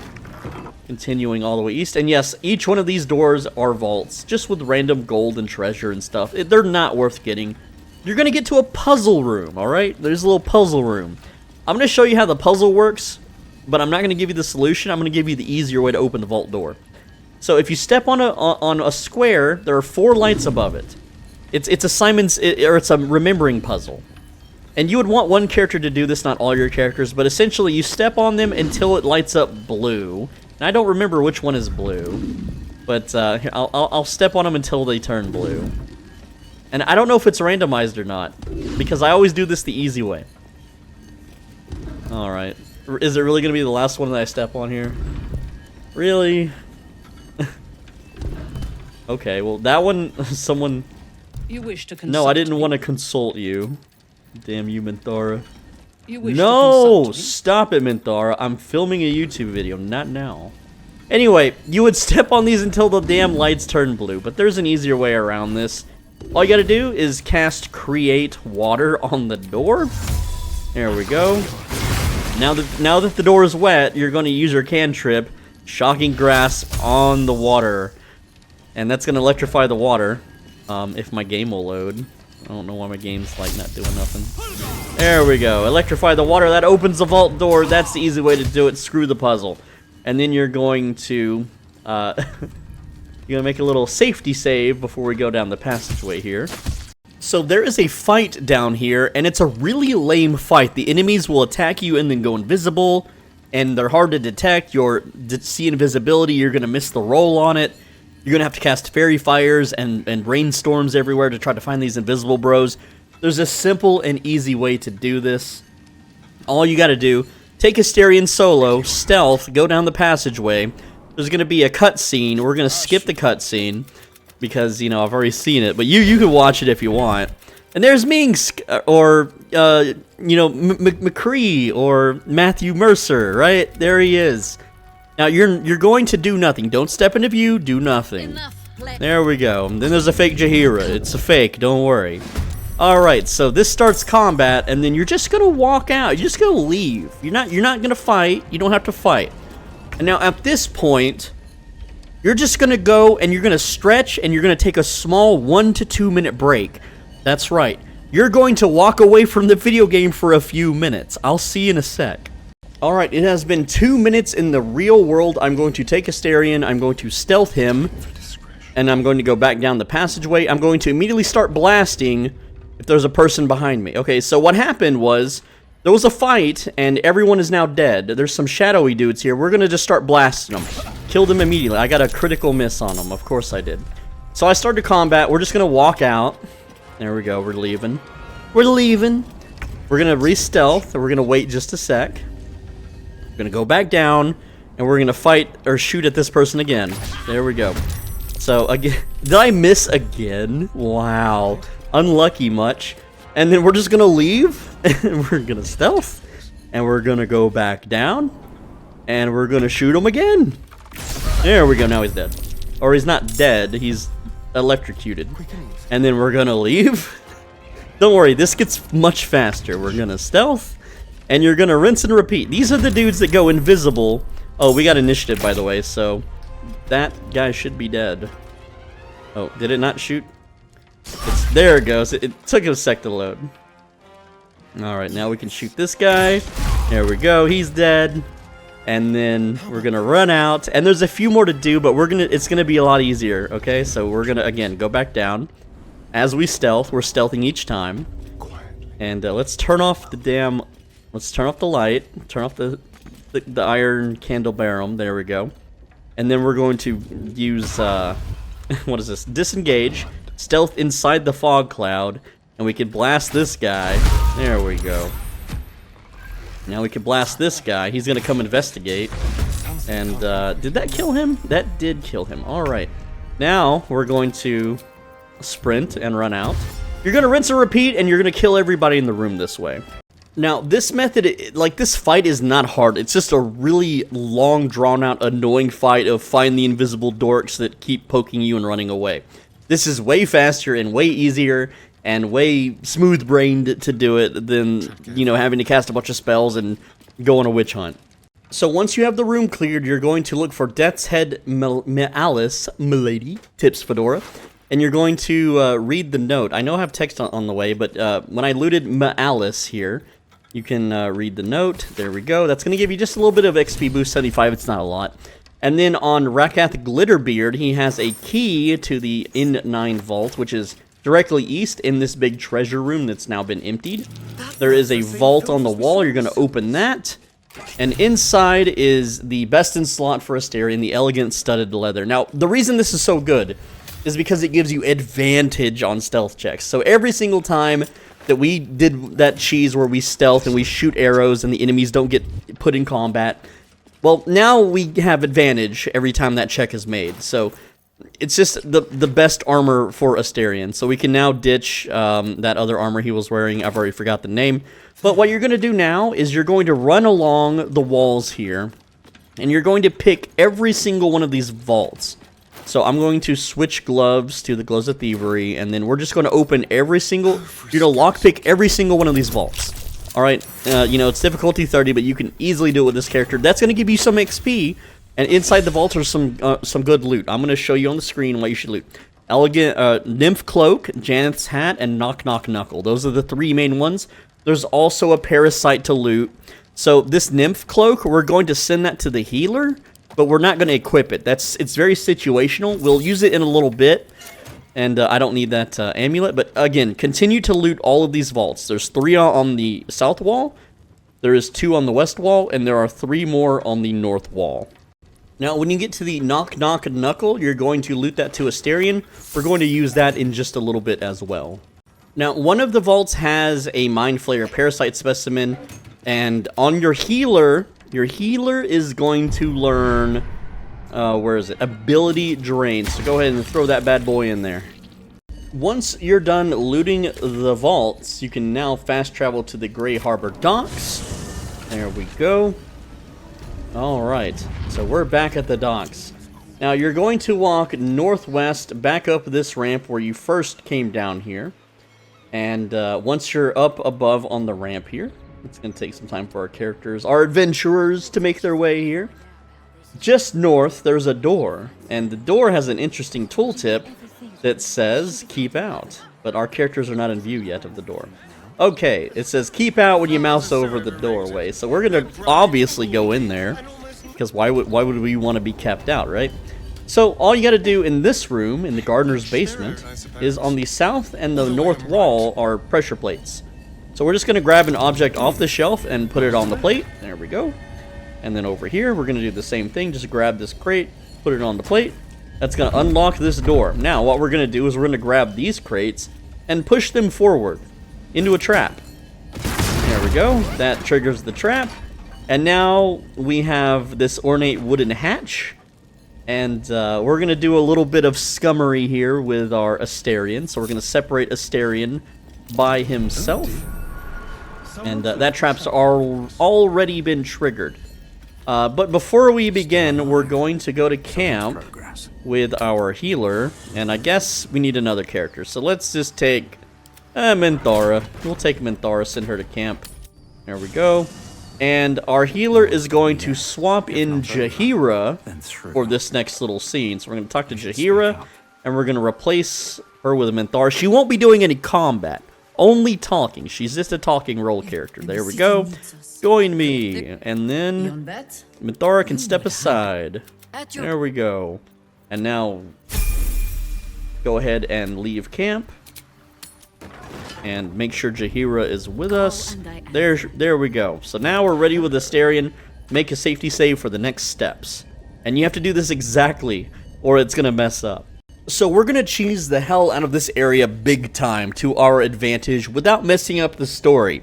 So we're going to take Astarion here, and we're going to stealth, and as soon as the cutscene starts, we're going to click the attack button in the bottom left corner of our screen immediately. So my mouse is already down here, ready to click it and attack, and yes, there we go. So what we just did is, what happens in this cutscene, and you can load the game and watch the cutscene if you want, but Roa Moonglow, remember that little gnomish, whatever, what is she? She is a halfling. Well, she's making a trade deal with some people down here, and they're giving her a bag of 10,000 gold. Now, we don't want to kill Roa Moonglow because she's got a storyline moment later on in the game, which I won't be covering, but it's still available for you to do if you want. But there's a fake Jaheira down here that's doing trading, so when we kill the fake Jaheira, she will have the 10,000 gold bag instead of Roa Moonglow. And so what we're going to do now is we're just going to go back up the ladder, And we're going to do the exact same thing we did earlier. We're going to enter stealth, walk down the wooden hatch, and we're going to kill everyone in this room except for Minsc and Roa Moonglow. Now, Roa's just going to run out of the zone. She's going to walk up the ladder. It's going to initiate combat. Or not. She didn't even see us. And she's gone. So she's out. But we can kill everyone else. Do not kill Minsc. Do not kill him. Do not attack him. So what we're going to do is, in stealth, we're going to do our cheese where we disengage, we enter stealth, and we just shoot everything dead. And as soon as we enter combat, which we entered combat pretty early on there, we just run back up the ladder, which stops the fight. We stealth, we go back down the ladder, and you rinse and repeat until everything in here is dead. This is the fastest way to do this. Once everyone but Minsc is dead and Roa has escaped, you're going to go to your healer. And by the way, I leveled up here, but I'm going to have you do a few more things before we put our stat points in. You're going to switch to the Nymph Cloak for your healer. There we go. And we're going to go downstairs now. Now you're going to switch to your healer, and it's a level 4 or 5 spell, I believe. Level 5 spell. So the thing with Minsc is he's got some of the lowest wisdom scores ever for a character. And we're going to just fly over to him. Well, we're going to try to get the whole party. We're just going to, you know, walk over to him, whatever. And they're not a way down. There is not a way down. And Jaheira can't fly because she's not illithid, or half illithid, whatever. So we're just going to go over to Minsc. And we're going to dominate him. So I'm going to cast Okay, there we go. It's my turn first. We're 100% chance to dominate him. There we go. Now he's dominated. Now we're going to switch to Shadowheart. Turn on non-lethal attacks. Turn off the psychic stuff. And we're just going to go smack Minsc and knock some sense into him. Because right now he's not himself. And we're just going to beat him up. There we go. And he shouldn't break concentration here.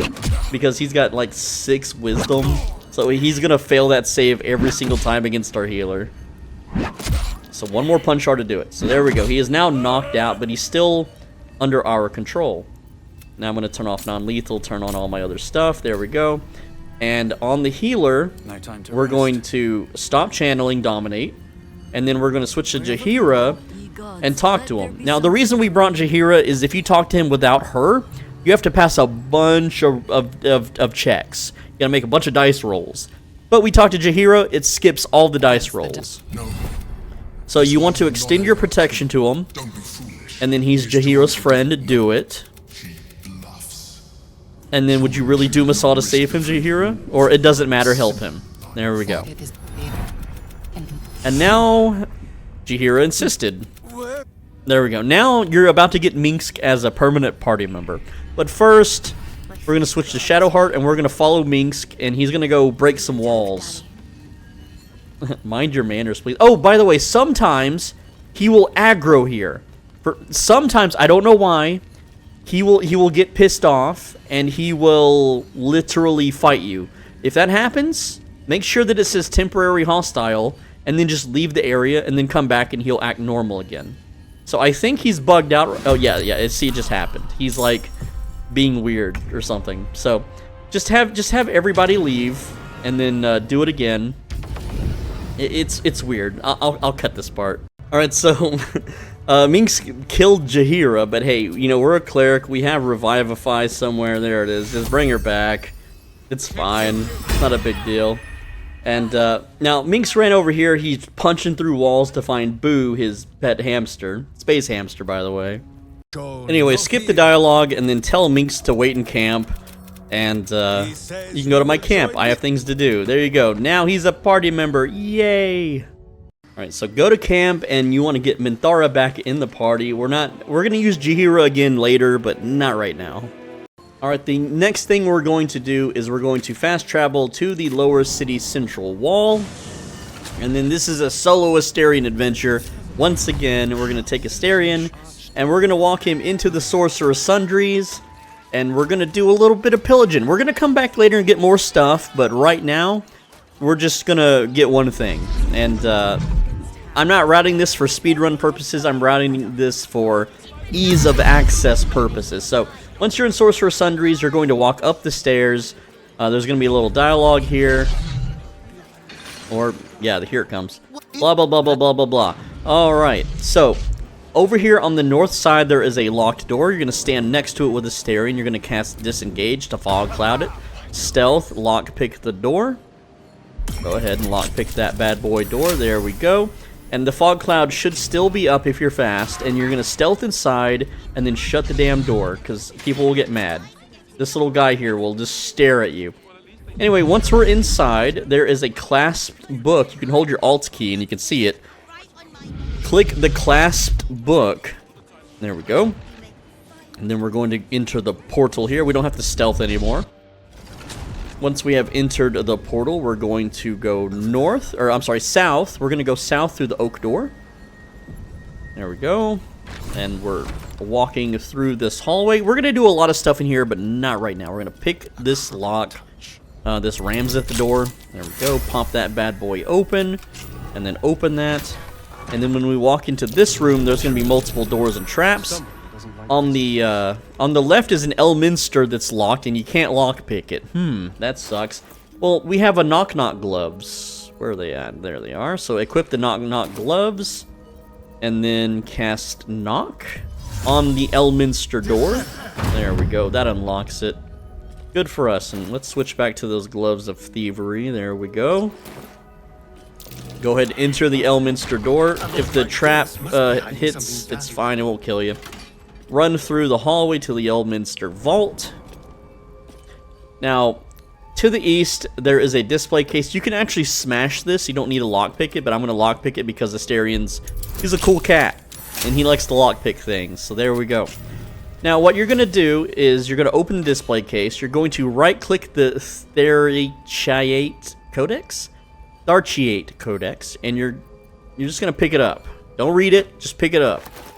And then you're going to send this to your healer. There we go. And now you're going to leave. Very well, then.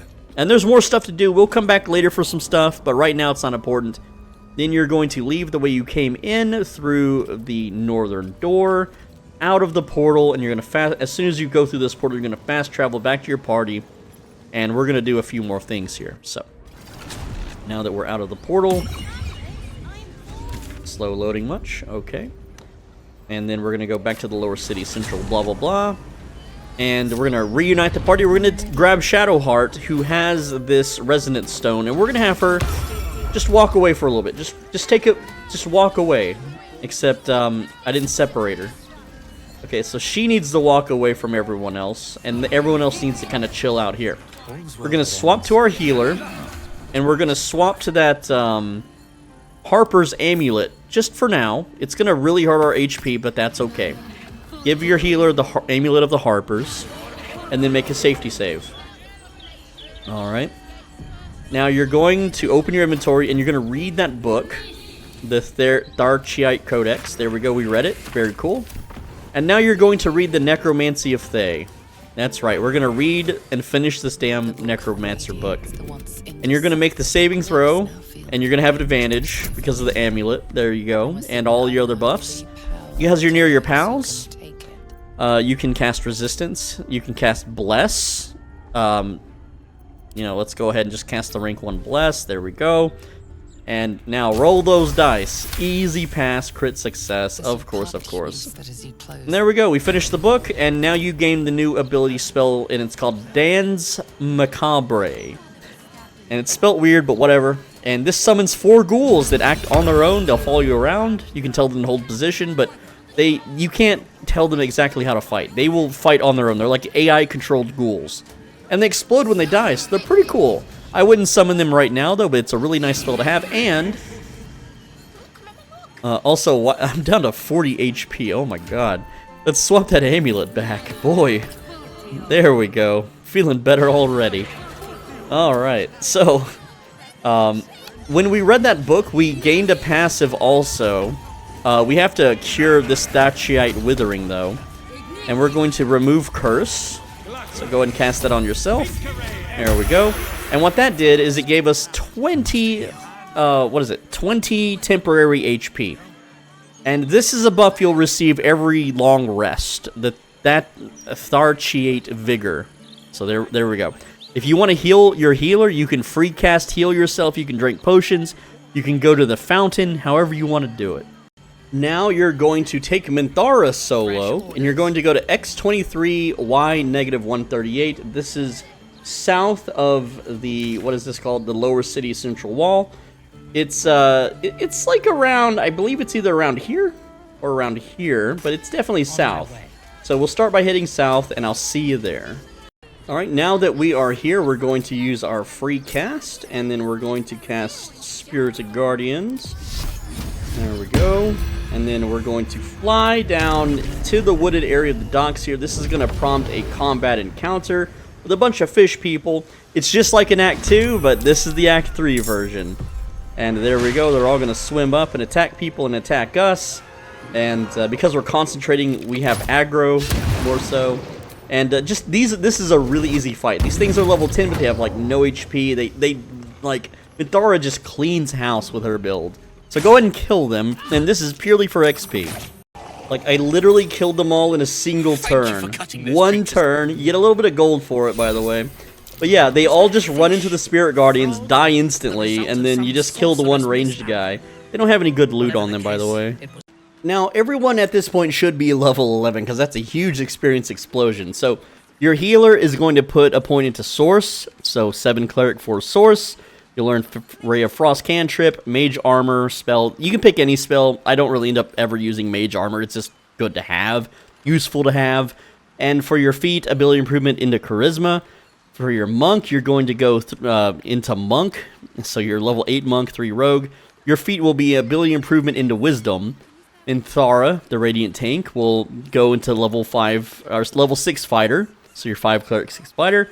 Your ability improvement is Strength, and Astarion will just put a point into Cleric, and we're going to respec him pretty shortly later, but we need to do a few more things first, so just put a point into Cleric, it's fine. So here, I'll do it live, so to speak. Alright, so again, we're putting the point into Source, Cantrip, Ray of Frost, spells, Mage Armor. I mean, you could go with Blur if you want, it doesn't really matter. And then for your feat, you're going to go ability improvement plus 2 charisma, putting it at 20 charisma. There we go. You can also put this into wisdom if you want. It doesn't really matter at this point. But I would just rather pass persuasion checks than anything else. Alright, and then for Astarion, you just put it into cleric. Again, we're respecing him very shortly after anyway. And there we go. Alright. And who's up next? Who you giving me? Okay, our monk. We're going to go into ability improvement for the monk and put it into wisdom. And yes, don't worry about this 19 wisdom. We're going to fix that very shortly. You know, we're on our way to fixing that, okay? And then finally for Minthara, we're putting it into fighter, and the feat will be strength. She's at 20 strength. There we go. Huge jump in power right now.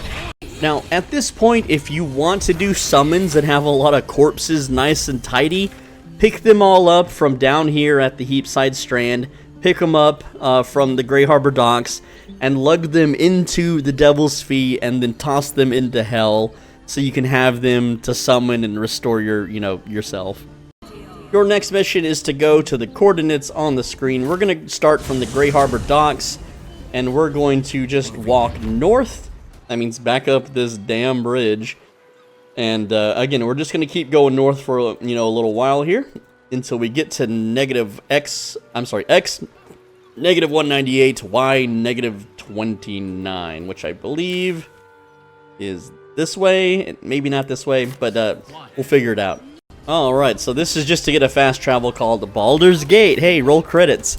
Alright, so here's the path we took. Grey Harbor docks, we went all the way north. We went a little bit east and back north again, and there it is. Now our goal is to go to X negative 264, Y negative 11, which is west of where we're at. So we're going to turn around, and we're going to loop around the road here, cutting through this little garden, and running up this road this way, and then across this bridge, up this little step here. Which, gotta wait for my characters to get closer, because the camera refuses to budge. Alright, so this is the House of Grief, and we're going to go up this little stairway here, into the room, and we're going to have our healer do the talking here. We're going to go in, and you need Shadowheart for this. If you don't have Shadowheart, if you're using Karlach, just bring Shadowheart and swap her out afterwards. I don't know, man. But we're going to talk to Miri here that's sitting in the chair. And we're just going to answer number 1 for everything. Let us pass. The mapping of what? There we go. And then she's going to open the door for us. Stands ready to ease your troubles. And we're going to sit on the bench. And the reason we're going to do it and not have Shadowheart do it is because it helps pass some rolls later. And I don't know, she shut the door on us. How rude. So now we're going to click on the granite bench here, and we're going to sit down. There we go. And then Shadowheart's like, I'm supposed to do this. It's like, keep back, Shadowheart. Keep back. Back off. You better back up. Anyway, so now we're going to sit next to our cute little goth waifu. This is your time. What happens now? What last cause? And then just pick whatever. I'm just going to pick grief. And then don't say drop the act. Pick any of these other ones. Let's just say to indulge every hunger, every lust, whatever. It doesn't matter. Darkness. The 4th question. I would not. I would forgive them. It doesn't matter what you pick. Just don't try to cut away from this. Just play along with it, right? Alright, I want you to help me. There we go. And then she reveals herself. And then we're going to go down the super secret pathway here. And we're going to go... There's a lot of areas to explore and Shadowheart lore to learn here. But who cares? It's a video game. I'm going to forget the lore in 10 years. And we're going to run down the path here. Continuing down this path. And I'll see you downstairs. Alright, we're going to go through the stone door. And yes, we're just walking straight into a very evil-looking cult, aren't we? Yes, we are. Alright, so I like to make a little safety save here. Now, I'm going to tell you right now, you're level 11. This area looks spooky as hell. There's a lot of enemies.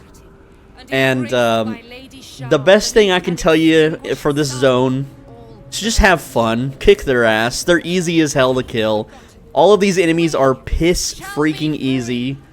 So I just run up and start beating them down. There is no... I haven't found a way to cheese this area, at least efficiently or time efficiently. The enemies are so damn easy. There's just kick their ass. Just fight them however you want. It's a super easy encounter. Now, I just want to mention that after this fight, you'll have a moral choice to either spare or kill Viconia.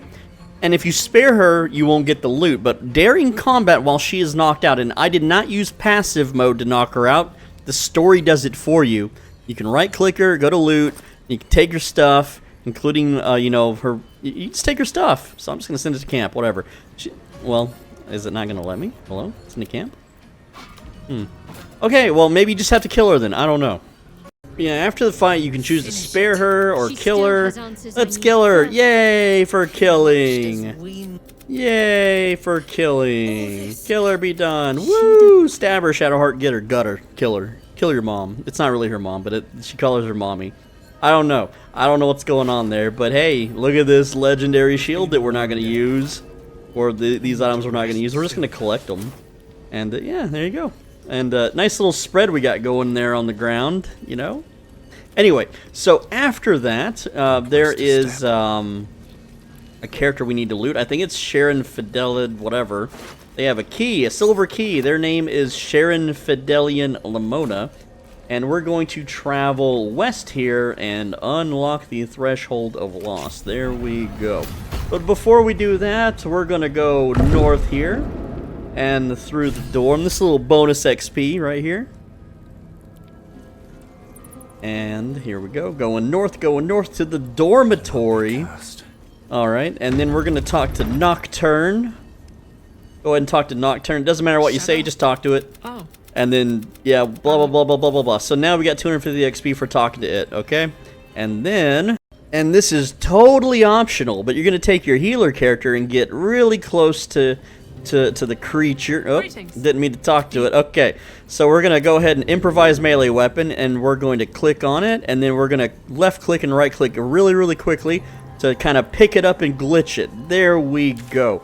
Now, I'm going to fast travel the healer back to the lower city central waypoint, and then we're going to go ahead and go north here to... We're going to go to Hell. Now that we are in Hell at the cusp of civilization, we're going to use our throw ability, cancel it, which will deposit Nocturne on the ground. We'll then throw a Feather Fall potion of Feather Fall. We're going to throw that on the ground. Splashing Nocturne, there we go. And then we're going to grab Nocturne and just throw it into hell. There you go, except we failed the throw for some reason. So we're going to try that again. There we go. Throw it into hell. Yee! See you later. Alright, now the Feather Fall technically would have made Nocturne survive the fall to live out its days in Avernus. Or you can just save a bunch of time and switch to Minthara here and just, you know, give Nocturne the old double whammy. There we go, just bam and bam. Violence, blah blah blah, but it's already dead. And one thing you can do now is you can cast, let's see, where's our Raised Skeleton spell? Do we have Raised Skeleton? We do not have it readied up. So you can cast Raise Animate Dead. There we go. So you're going to take Animate Dead now and turn it into a skeleton, which is the corpse defiled. I think this corpse might have been too defiled to raise. Yes, it was killed with radiant damage, but what I was going to say is when you raise this as a skeleton, you'll notice that the hip bones of the skeleton look surprisingly male. Anyway, before we go, we're going to make sure that we cast a firebolt on Nocturne's journal here. That way, there's no more written whatevers. And with that torture done, we can proceed with the rest of the game finally by going west down here to meet Shadowheart's parents. Yay! Now, your choice doesn't honestly matter here. You can save the parents, which means Shadowheart lives with the pain in her hand forever. Or she can kill her parents, and then the pain is free. It's whatever you want to do. You don't get anything for either choice. I chose to kill her parents because why not? Well, she chose it. I was like, just do whatever you feel like. And she felt like killing her parents, so whatever. So anyway, you continue west, and this is Save Scum Central. This is called the Mirror of Loss. And we're going to be loading our game for the next 30 to 40 minutes here. I'm not kidding. It's going to be a doozy. So what I did was I separated Shadowheart. I just put her kind of over there to stare at the, you know, her parents' portals, whatever. Because in my notes I didn't compensate for this, but if she's nearby the mirror, it makes her roll an Arcana check. She's not going to pass. But we're going to talk to the mirror with our healer, and we're going to roll the religion, offer a prayer to the mirror, and we have advantage because we did the mapping of the heart earlier, and we're going to try to get, you know, guidance in there. Let's see if we pass this bad boy, and we did. Very cool. Okay, continue. And then we're going to leave. And now we're going to safety save, because after every successful roll, we make a save. Next up, we're then going to do another religion roll here. Alright. Pass that bad boy. Very good. We passed it. Awesome, awesome. And now, again, with another safety save. Okay, now this is where things can get a little wild. Alright, we're going to gaze into the mirror, and a lot of things can happen here. So let's see what happens, and I'll talk about it. The mirror's emptiness. Okay, blah blah blah. We're gonna surrender our constitution. It doesn't matter. It's not permanent. Never surrender forbidden knowledge. And so we're gonna relinquish memories of fortitude and well-being. It's only temporary. Okay, so let's see what it says. Alright, so we failed the roll. That was a failure. So we're gonna load game. And I'm going to show you, I'm going to keep doing it until we get the winning roll. There's two ways to win the roll here. And the mirror will give you a choice of what stats you want boosted. And so we're going to continue to, it's a passive roll. You don't get to see it. It's behind the scenes. It's weird. It's very odd. But we're going to do this for every character except Shadowheart, because if you play good girl Shadowheart and not evil Shadowheart, the mirror hates her. Another reason to use Karlach instead of Shadowheart. Next time I play this game, I'm feeding her to Bowl. Simple as. Alright, so gaze into the mirror. Surrender the fortitude. There we go. Alright, let's see. Nope. Oh, wait. Nope, this is correct. Okay. It offers you to choose. So these are all stat boosts, +2 permanent stat boosts. So warm to the guile of a bard who could charm even a dragon is +2 charisma. That's what we want for our healer. So we're going to click that. There we go. The dark mirror. Now, there is another thing that we can technically get to with this. There is one line of dialogue where it'll give you +1 charisma, which we can't technically use in our playthrough. But if I were to redo my guides, I would have Auntie Ethel's hair +1 charisma Astarion, and then he would get +1 from the mirror, giving him a +2. That's the only way I can see this done. That is the only way to really round about your stats in a min-maxy kind of way. Anyway, so we passed with our healer, and you'll see that we have 2 constitution lowered down, but if we use, you know, remove curse on ourselves, then we get that constitution back, and you'll notice now that our charisma is up to 24. So that's very nice, very powerful stuff.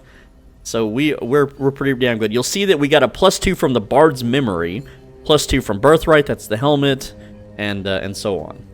Now, in order to do this for the other characters, you're going to use that Intellect helmet, the Warped Headband of Intellect. So we're going to put this on Minthara now. There we go.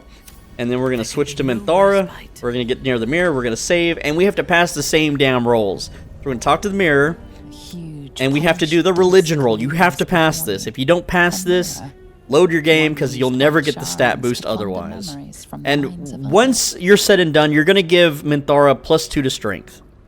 And yes, this is hard to win because we only have a bonus of 4 to 7, and we need to roll a 25. So that means, let's see, what is that? Like 19. I don't know, man. It's really difficult to win. So just keep at it, keep loading game. And remember, when you finally do pass the damn roll, you can leave, save, and then attempt the next step. And again, for Minthara, you're going to choose Claim Memories of Strength. There we go. Alright. And then, you know, you can cleanse or decurse herself, which, I guess, yeah, she has curse removal. There we go. And again, you can get these spell slots back. You can freecast it. It's whatever. And now her stats should look like this with 24 strength. Oh boy. Now, I want to mention that you can only get up to 24 of a stat from the mirror. So you can see here that because I used Auntie Ethel's hair on Minthara, the mirror is only giving me a +1 instead of a +2. So if I were to redo these guides, which I probably will, you know, we're giving it to Astarion with charisma instead. So either way, we're gonna get a feat at level 12, and that's gonna push her strength to 26. Now, I just want to point out, if you've been following my guides exactly, I did make the mistake of going Saloon as the religion for Astarion. So this is what happens. You roll at disadvantage. So you gotta respec them, and we're gonna respec them after this anyway. But if you put Saloon as his deity, you've got to respec him now to pass this, because this is like an impossible to win dice roll. Yeah, it ain't happening.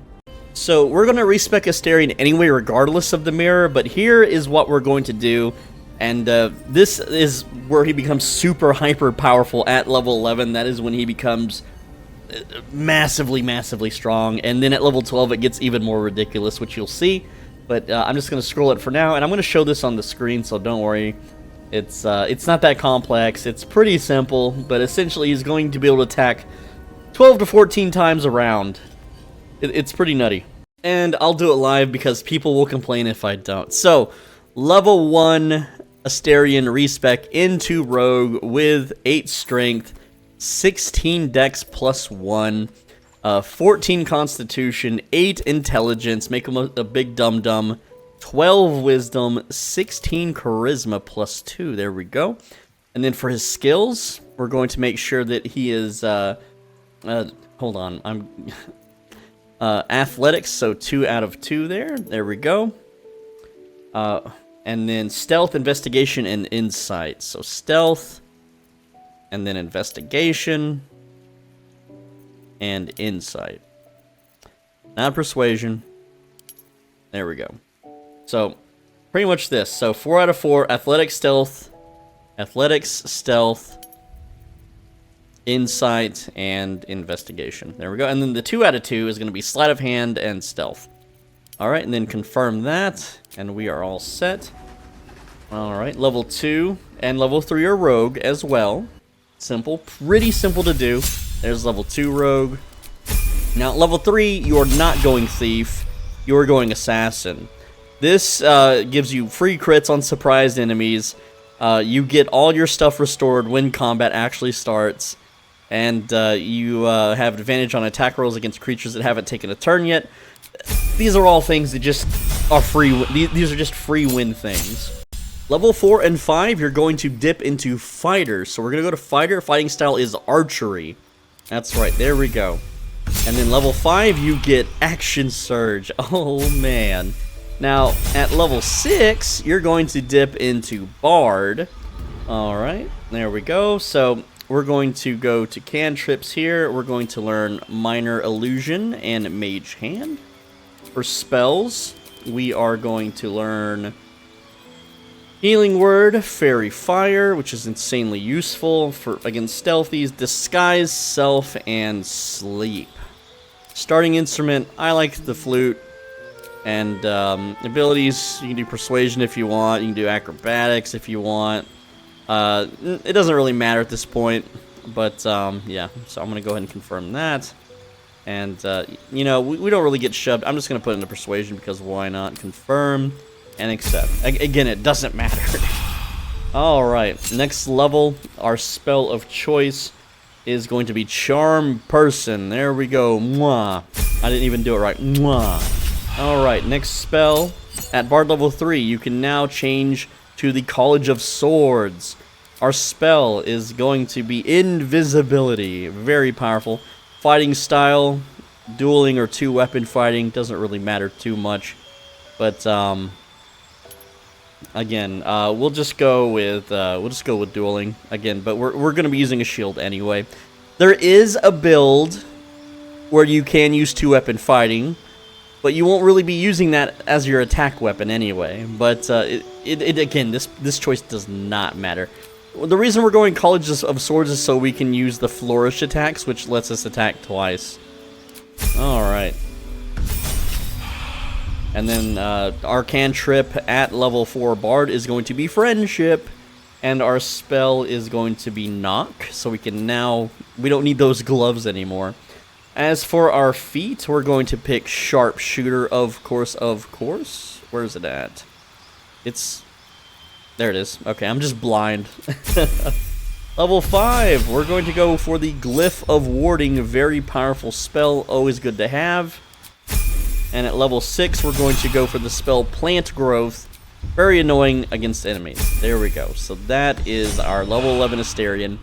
And the way this works is we use Bardic Inspiration points to cast ranged Flourish, or mobile Flourish ranged. I'm sorry, not mobile, but slashing Flourish ranged. That lets us attack twice. And we can, that's 8 attacks. We have a bonus action, which we can chug a speed potion. We have, what is it? The Action Surge that gives us 2 more attacks. It's nuts, it's crazy, it's overpowered as hell. And I'm going to explain later on how the crits work with the weapons that we have and stuff. It gets really nutty later on. Now that we've Respec, we have Jack of all trades. We've got, you know, a bunch of easier ways to pass the damn roll now. And we still failed, but we'll just load game and keep trying. Alright, and you want to choose Help Yourself to the Memories of a Seasoned Thief's Most Daring Exploits. This is Dexterity. So, there we go. We got it.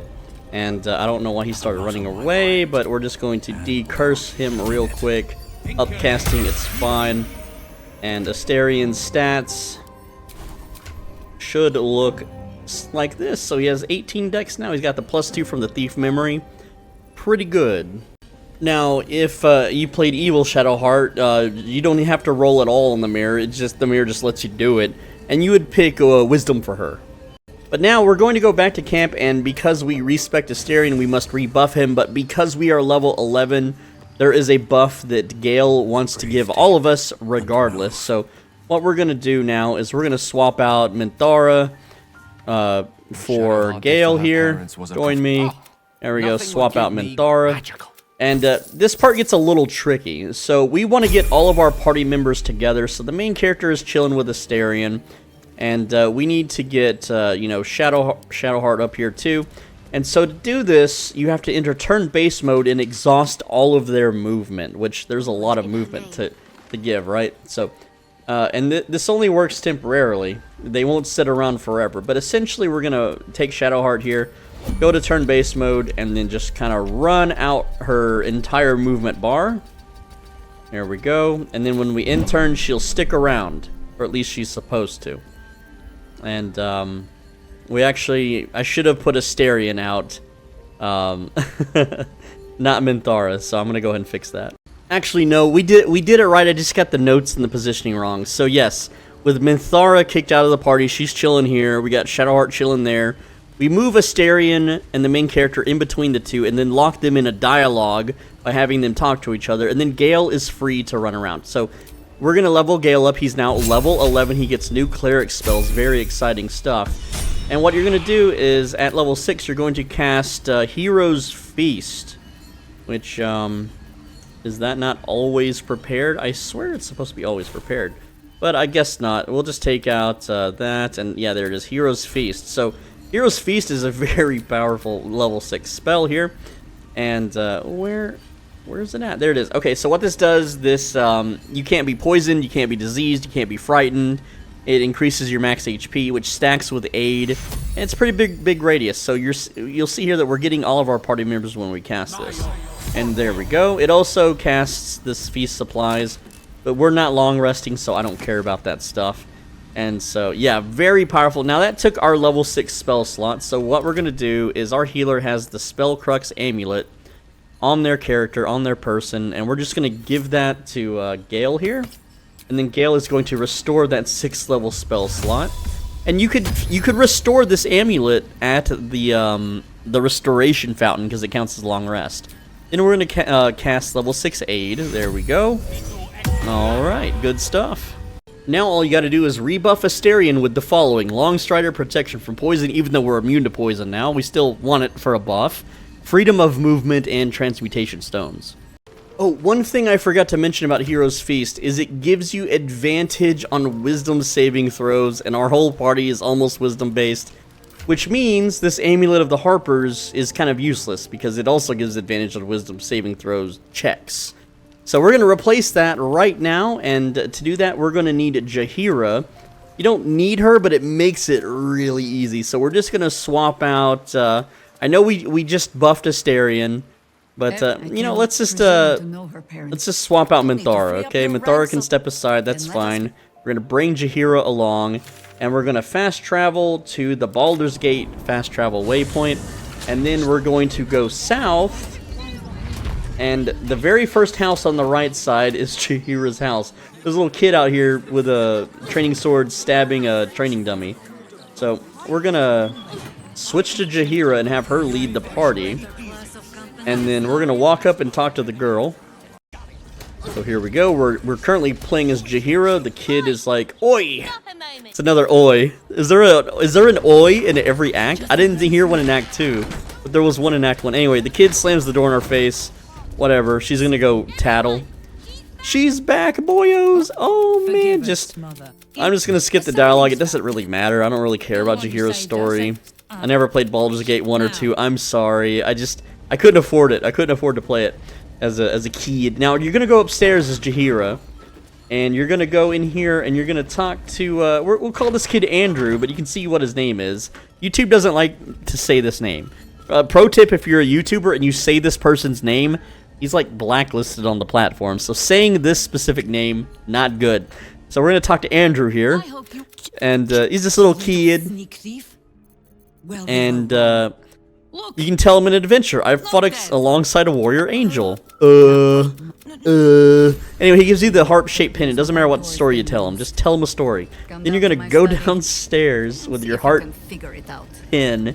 And you're going to go into the north room here, Jaheira's study door. Look at her room. She's got a tree in her damn house. That's gross. And you're going to click on the pin slot that's on the right of the desk.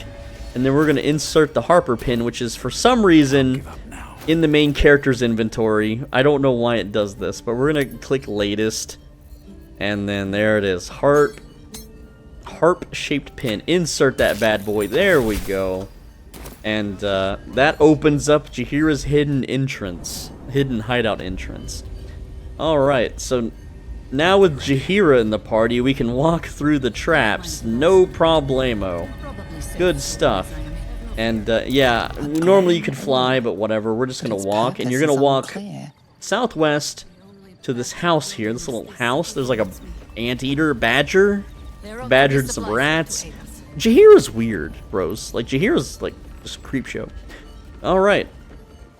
So now that we're in the house, I forget how to disarm this trap. I think you just move the crate off of it. I forget. And this aged wine thing, I don't know. I'm gonna disarm it with Astarion though, if it'll let me. Alright, so let's disarm this bad boy. And it's not too difficult for Astarion, he could do it. And then we're gonna loot the key. And I can't close this menu for some reason. Alright, and then we're gonna open the bookcase here in the southwest wall, and then we're gonna walk in, and at the very back is a display case, and this display case has Khalid's gift, and this is a +1 to wisdom, which is going to Shadowheart. There we go. I've been at this all damn day. I am getting exhausted. Alright, and then the Harper's Amulet can just go away forever. So that rounds out Shadowheart's stats to 20 wisdom. And it would be 22 if we were Karlach, but I'm sorry if I messed up, guys. It's my only goof, and we can send the Amulet of the Harpers to camp. We don't need it anymore. Alright. Now we can return to camp and get Minthara back in the party once again. These boots have seen Alright. And then we're going to do a little bit more stat boosting. Now you're going to fast travel from camp to the Grey Harbor docks once again. And this time you're going to just fly north a bit. Here we go. Just fly north. Halt. And, okay, well, yeah, I guess I should, go invisible. I forgot. So, Astarion here has the ability to go invisible now, so he can cast invisibility on himself. Level 2 invisibility, go! And he blows the flute, very cool. Alright, so he is now Mr. Invisible Man. Very cool. Past the guards. And, we're gonna stealth and check out this wooden trunk. Check out this other wooden trunk. There we go. And this has 6 parasites in it. Just yoink them all. It's good stuff. Alright. He earned those parasites. And then, can we use fly and not jump? Excuse me, game? Okay, I didn't want to get into combat with the damn watchers, so I'm gonna load game. Alright, and once you've gotten those parasites, instead of telling you what to put points into, I would say just go crazy. I can recommend Luck of the Far Realms. This becomes useful on level 12 massively when combined with Arrow of Many Targets.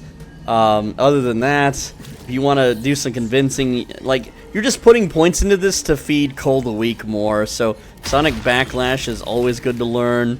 You can learn Shield of Thralls for the very end of the game when you don't have Gale to buff you, which nothing happens to Gale. It's just you can't go to camp and buff up. So, Black Hole's really nice to have. We don't really cast spells, so freecast doesn't do much. Perilous Stakes is pretty cool. You know, you could use, just whatever. Just put points into things so that it pumps up your Coal of the Week. So just, again, just fill Astarion's brain with worms. Now, from the docks, from the Grey Harbor docks, you're going to travel south this time over here to this little kind of watery area looking thing. And there's going to be like a little tune. There's going to be a lady that's like, "Are you here for the funeral?" Doesn't really matter what you say. So we're going to walk up to her. And we're just going to leave. We're not even going to talk to her. We're just going to ignore her. Sorry, lady. And then we're going to go on the right side here, or the western side. And there is an offerings chest. And just so you don't mess this up, make sure you do a safety save.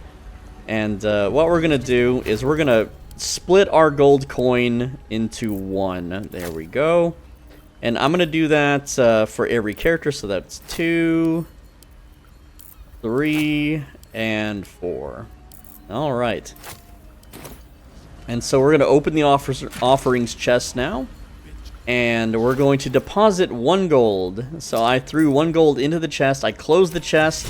And what that did was that gave me a Bless, a 1d4 bonus to attack and rolls and saving throws. And this buff lasts until you respec, you die, or you long rest. And as far as I know, you can't use this chest again. So let me give those 1 gold pieces to the other characters here. So you get a gold piece, and you get a gold piece, and there we go, you get a gold piece.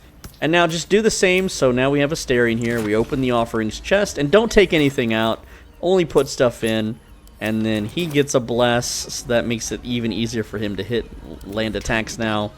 And yeah, these buffs are getting a little out of control, but hey, I love breaking games like this. I think that part of playing and learning the game is to be able to do this kind of stuff to them, you know? And there we go. The reason why we don't use that 1 ring that blesses us when we heal is because it will override this Bless, and that Bless only lasts 2 turns, but this Bless lasts forever. Also, the reason we don't go to the circus and have the statue built is because it like, this is the same thing as the statue, but it's free, and it's forever, and it's not for just 1 character. So now everyone is blessed for the rest of the game. Well, until the very end of the game, that is. Also, there's that that kind of theme song is being sung over here. I haven't seen this on YouTube anywhere, but well, now they're just talking. They're not singing anymore. I don't know. Sometimes they sing, sometimes they talk. But it's, have you checked your levels lately? We're like almost halfway to level 12. It's time to get to level 12. We're going to fast travel now to the lower city central wall, and this is a somewhat solo adventure, you guessed it, for Astarion. Alright, we're going to make a safety save, there we go, and the first thing we're going to do is select our Astarion, our new Respec Astarion, and we're going to fly on top of this western wall here. We're just going to fly up the wall, there we go. And then we're going to go north along this wall into this Cazador Palace South Tower. And we're going to kill everything we encounter. Now, the fist person here, not so much, but inside the tower. So we're going to walk in and go up the ladder. And again, we're murdering everything and everyone we encounter, okay? So they're going to talk.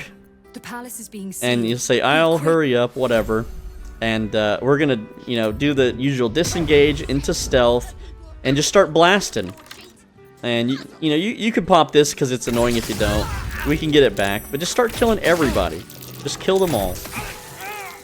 All right, there we go. Even though these are innocent people. Oh no, caught in the act of killing. Whatever will I do? I guess I'll just shoot him. Oh no, he's dead. He got double critted. And now we have 2 more, like, look how many attacks we get, okay? So shoot that rat, shoot this rat. Look at the power of Astarion. This is without haste, this is without a speed potion. Shoot that rat. And we just killed the whole room in combat. Whatever, it's fine. Oh man, and we're gonna go up the stairs now. There we go, going up the stairs. And then we're going to enter this northern door for upper tower. There we go, go ahead and walk in there. Walk up here to the Cazador Palace Ramparts door. Again, continuing north. We're then going to curve around to the west, and there's a big orange door that's locked. We're going to walk up to it, and it unlocked itself. Very suspiciously welcoming. As when we enter, we're going to do the same thing to everybody we encountered down here. So we're going to, again, we're going to disengage, we're going to stealth, and we're just going to start blasting this person. Level 1. But somehow they gave 400 XP at level 1. Weird, isn't it? Very weird. Alright, now that person just rolled up to investigate the murder. Just shoot him. And again, if you don't kill him the first time, like, he's 15 HP, he's dead. Boom, he's dead. 400 HP. Simple. Continuing along. Remember, we can fly now. We're superheroes. Or villains. We're going to go down the stairs. Continuing down. We're going to see this person, another level 1 character. Go ahead and just blast them. Shoot them. They're dead. Oh no. Right, so sad. Now, in this spooky room, there's a guest room. It's got the glowing door here. You're going to open that door. It's going to put you into combat turn-based mode. Just turn that shit off. And then you're going to fly over the dead, misty, gross body. To the left of this bed is a mahogany wardrobe with a dictionary. You're going to read the dictionary. There we go. We learned some new words. And then you're going to fly your superhero ass out of the room over the smoky mist crap. There we go. Continuing along, you're going to walk down the hallway. Over here, there is a wall. I'm going to go ahead and open that. As soon as you enter, there's a spooky, scary skeleton right here. You're going to kill him. I know. Go ahead and just do the, the stealth method. Just start blasting. He's surprised and dead. You're going to loot his ring here. This is our family ring. Go ahead and pick that up. Now you're going to open this door, and there should be one more target in here to kill. So just walk in the room, blast this guy here. Level 1, he's dead. And return to the top of the stairs. So we're going to go back up the stairs. And there's a big spooky door that we're going to open. And because we read the dictionary and we have the ring, we can now open the door. And then through the red curtains here, there we go, there's the big spooky door. And then we're going to save. And we're going to stealth. We're going to click on the door, not try to lockpick it. Looking closer. We're going to push the ring against the door. And then we're going to disengage. And then we're going to stealth. And we're going to start, again, blasting everything in here. Every single thing in here dies. Alright, there we go. And I accidentally walked in and didn't stay in stealth, but these things are just temporary hostile. Now what you can do is you can just leave. You can just walk through this door and leave and reset the fight, or you can just kill everything as you've been doing. So there's 1 shot, and 2 shots, and you see it gets pretty ridiculous. 3 shots. Alright, 4 shots. So there we go. We have 5 shots. Look at that. No, shot number 5. There we go. Now I can action surge, shoot some more. I can speed potion, shoot some more. Or I can just dash out of here. Or I can just, walk outside of their sight cone. And then I can just hide. And then that's combat. And it's going to be my turn again, right? Like, there's so many different actions that I could do to, like, solo this whole room. This room doesn't stand a chance, and we're not even a vampire ascendant yet. So once you've massacred the entire room, we're getting pretty close to level 12. You're going to, from the main door that you unlocked, you're going to curve west, and then curve south. This is called Office Hall. You're going to go down this door. And the door is already open because I made an editing mistake, but whatever. You're going to go west to the dice. D-A-I-S, Dace. And then you're going to descend. This is going to take you to the lower depths, where you will unlock a fast travel waypoint, which you will then bring your party into, which, again, I made an editing mistake. That's why they're already down here, okay? Anyway, you're going to continue north, and there's some vampires on the sides of the walls here that are going to talk to you. You just ignore them. You can just click leave. You don't have to talk to them. You don't have to tell them anything. And you're going to continue north down here. And this is the Cazador fight. This is the big bad vampire that's been tormenting Astarion. Blah, blah, blah. And so here's how you can handle this fight. You can just take Astarion, stealth up, doing the fog cloud stuff, and just shoot Cazador until he's dead. And then you can kill everything else except for these floating vampires. Do not kill the floating, glowing vampires. You want to make sure that they don't take any damage, they don't get hurt, but kill the werewolves, kill the bats, and if you can kill them without combat starting, they won't massively respawn more bats. So what you want to do is you want to get within shooting range of Cazador here, and, cast disengage, go into stealth, and just start blasting. There we go. If you don't break stealth, you can just simply kill him here without combat starting. And, oh, he's getting close. There we go. He's in the coffin. Everyone else is, they're just going to bugger off back to their corner. And just make sure that you kill them all. So, again, here they come. But, we are Astarion. We have, like, multiple attacks here. We can just sit here and shoot and kill everything. This is a really easy fight now that we've basically just defeated Cazador before he acted. But if you want to experience the story, you can go up and talk to him and see all the crazy stuff that happens. But essentially, they're going to take Astarion and make him a floating vampire, and you're just out Astarion for the whole fight if you do it normally. Anyway, clear the mobs, and then I'll tell you what to do next. Now, before you end the fight, make sure your party members join you, because it can bug out, and it'll count Astarion as completely solo, which will ruin the ritual. So, once the fight is over, click on the sarcophagus, and that's going to start a whole cutscene here Well, it's supposed to. There it goes. Alright, lots of stuff happening here. We're skipping all of it. And then he's gonna be like, get over here, we can do this. Alright, what do you need? And then enter his mind so he can proceed with the ritual. There we go. Alright, and now let the ritual continue. There we go. And then, I can't believe you did it. Woo, yay! Alright, so now you have a super powerful Astarion. You can talk to him now. And compliment him, whatever, it's fine. There we go. Encourage him to be the vampire he should have always been. So what does this do? What the hell is going on? Why did we do all this? Okay. But before we do that, we're gonna open the sarcophagus again, and we're gonna go north. And there's a bloody pile. This is Cazador's bloody death pile, and he has the Rhapsody sword, or dagger rather, and we're going to equip that over the Mountain King weapon. So no more Mountain King weapon, in with Rhapsody. This thing is awesome.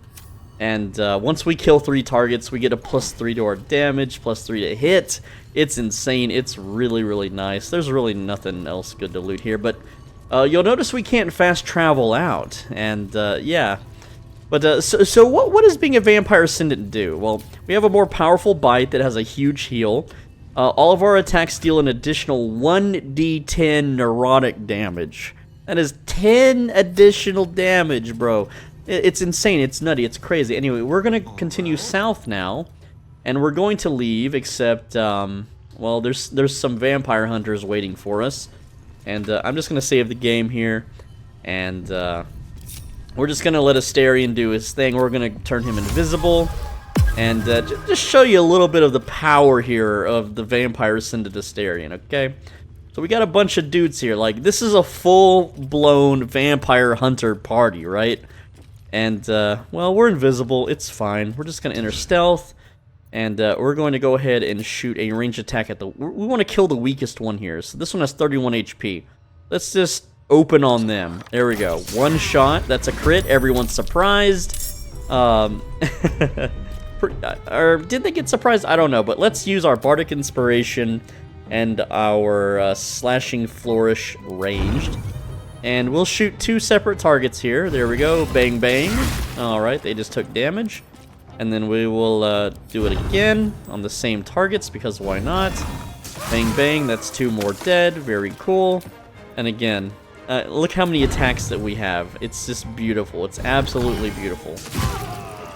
Alright, and we could do that once more again. Shooting 2 more targets at a time. There we go. And, now we can go ahead and finish this one off. Bang, bang. We leveled up to 12. We can now use our Action Surge. There we go. Action Surge. Alright. Go ahead and shoot this one. Shoot him again, because why not? Go ahead and chug a Speed Potion, because why not? That's, hey, you guessed it, more attacks. And so here's how this would technically work. If you attack enemies out of invisibility, you surprise them, which means you get to do all of this. They skip their first turn. You get to do all of this again. Do you understand just how crazy powerful this is? Now, at the same time, you could, instead of using a regular arrow, you can use the arrow of many targets, which shoots, no, that's barbed arrow. This shoots up to 3 other targets in range, alright? So this fight can get even more ridiculously stupid, and because you're attacking while they're surprised, you do 100% chance to crit, which means when we hit level 12, well, almost, yeah, we're all level 12 now. This is how it's supposed to be. Well, we're going to become a level 1 Warlock, which when we crit, we fear opponents. And we're going to switch to a crossbow called Herald, which banes opponents. Not on crit, just sometimes. And also, if I was wearing the right gloves, the damage would be crit from those gloves. If I was wearing different rings with more damage, I would be dealing more damage. The power spike that we just received is insane. Astarion is the most powerful character in the entire game, and you can attack so many times with so many special arrows. and it's just absolutely busted. These guys didn't even get a turn, and the game didn't even serve the invisibility correct. It's supposed to surprise them, but it didn't for some reason. Oh, and I forgot about weapon coatings. You know, I definitely forgot about weapon coatings, but yeah, just arrow of many targets from stealth. Boom, boom, boom. Hey, that didn't spread. What is going? Why did that not work? Arrow of many targets. Do your duty. There we go.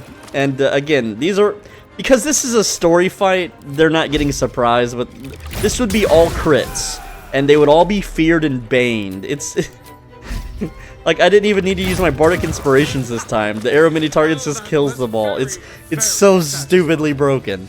But still, the best way to start combat has always been disengage into your fog cloud, stealth in the fog cloud, and then just start blasting.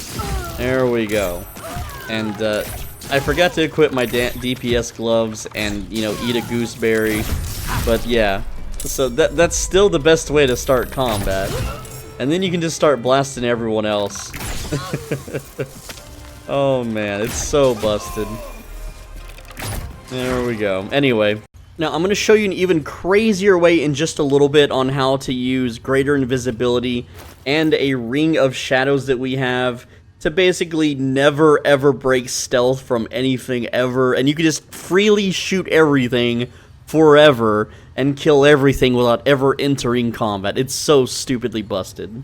Now, in my testing, you won't always hit level 12 yet from where we're at, but here I have. So you're going to use the days to go back up top, or I guess you don't have to, because we can now fast travel where we are currently at.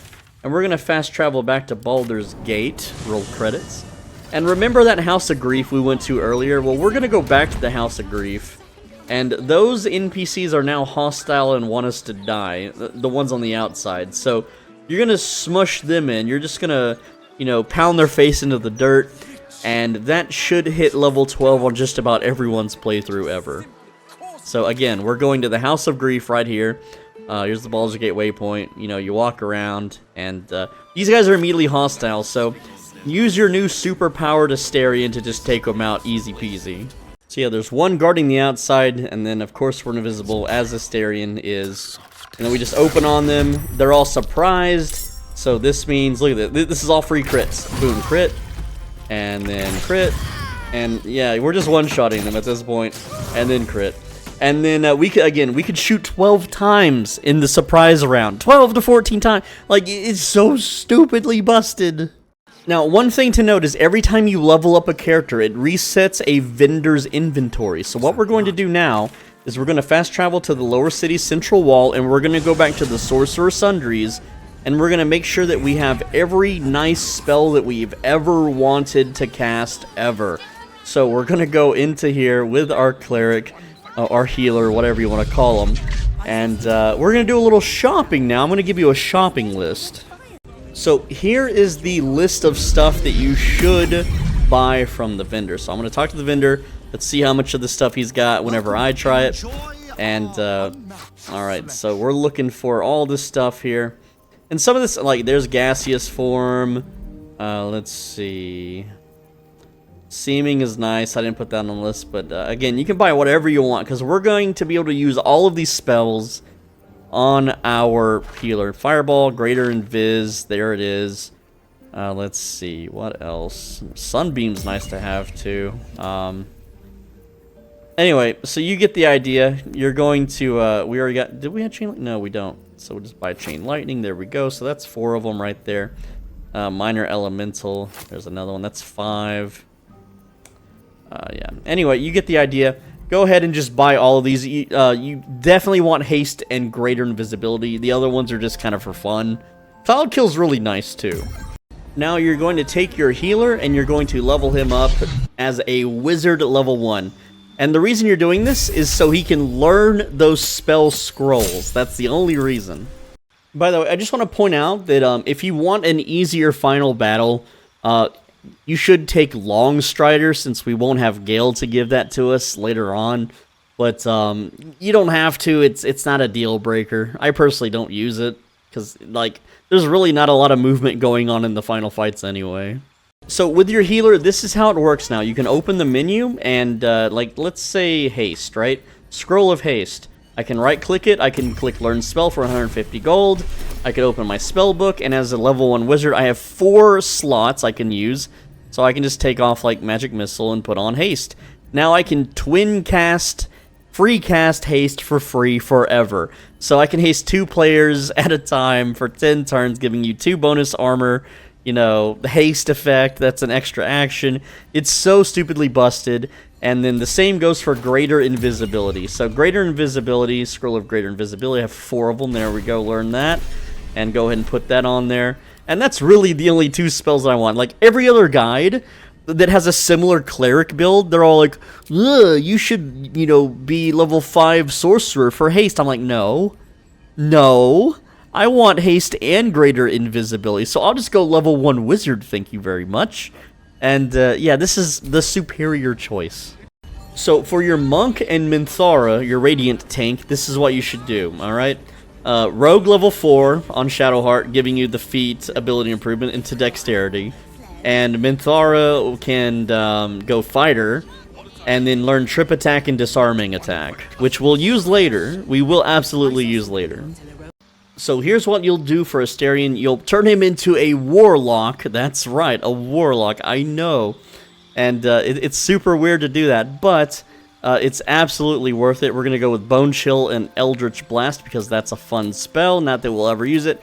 And you're going the Great Old One. And the whole reason is for Mortal Reminder. When you crit, alright, they have to succeed a Wisdom saving throw or they become frightened. Which is huge, massive, massive, massive. Like, you become a debuffer. You are a DPS mega powerhouse debuffer. Everyone's going to be baned, frightened, and you can even make them bleed and poisoned if you want. There's so much you can do. And then as for spells, you're going to go Hex and Hellish Rebuke. And this spell is insanely powerful. Every time anything tries to attack Astarion, you're going to have those level 6 Bard spell slots hitting back for 30 to 40 damage on this thing. It's so good. And then Hex, if you Hex a single target like a boss, you're dealing at 1d6 extra necrotic, not neurotic, damage to them. It's so busted. It's so crazy. It's insanely overpowered. Alright, now it's time to go back upstairs into those wizard vaults once again, and we're going to learn a bunch of really cool, powerful spells. So we're going to get back to this metal door here, and we're going to do disengage to make a fog cloud, opening the door, and we're just going to bolt it to the portal before we get caught. There we go. And now that we're in, we're going to do a little safety save, and we're going to have the party approach the north wall. Whoa, got a little blurry there. And we should pass a perception check for a button here on the wall. Oh, by the way, I forgot to mention, on your healer, swap out the Titan String Bow for the Hell Rider Longbow. There we go. And Astarion, if you want, you can swap out Speedy Light Feet for the Boots of Speed. Awesome stuff. Okay, so we're going to hit the button. That's going to open this little wall here. There we go. And then we can walk down this hallway into the oak door. And inside the display case, which you can smash, you don't have to lockpick it. Astarion doesn't care for lockpicking. He's going to smash it. There we go. Alright. We're going to swap to our healer, and we're going to read the Red Knight's final stratagem. Helldivers, anybody? And it's going to give you the Scroll of Artistry of War, which is just an improved version of magic missiles. It's just a better magic missiles. Which, you're not going to use the scroll. No, you're going to learn that bad boy. There you go. Hell yeah. Also, don't forget to loot the book, because this book is worth 2,000 gold. So, we're going to pick it up on our healer, and he's going to be a little book nerd, collecting books. Next up, you're going to take control of Astarion. Party, you know, in tow, as in they're included. And you're going to walk past the portal, back into this area with the multiple doors once again.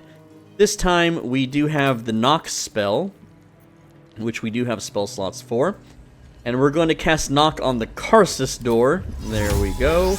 And that's going to unlock that door. Very, very nice. Just step on the traps, who cares? We're immune to Cloud Kill. Poison can't touch us. And then we can go into the Karsus vault. There we go. Once inside the Karsus Vault, there is a book called The Annals of Karsus. You're going to go ahead and read that bad boy. This is going to give you the Scroll of Dethrone. There's also another Scroll of Dethrone to grab.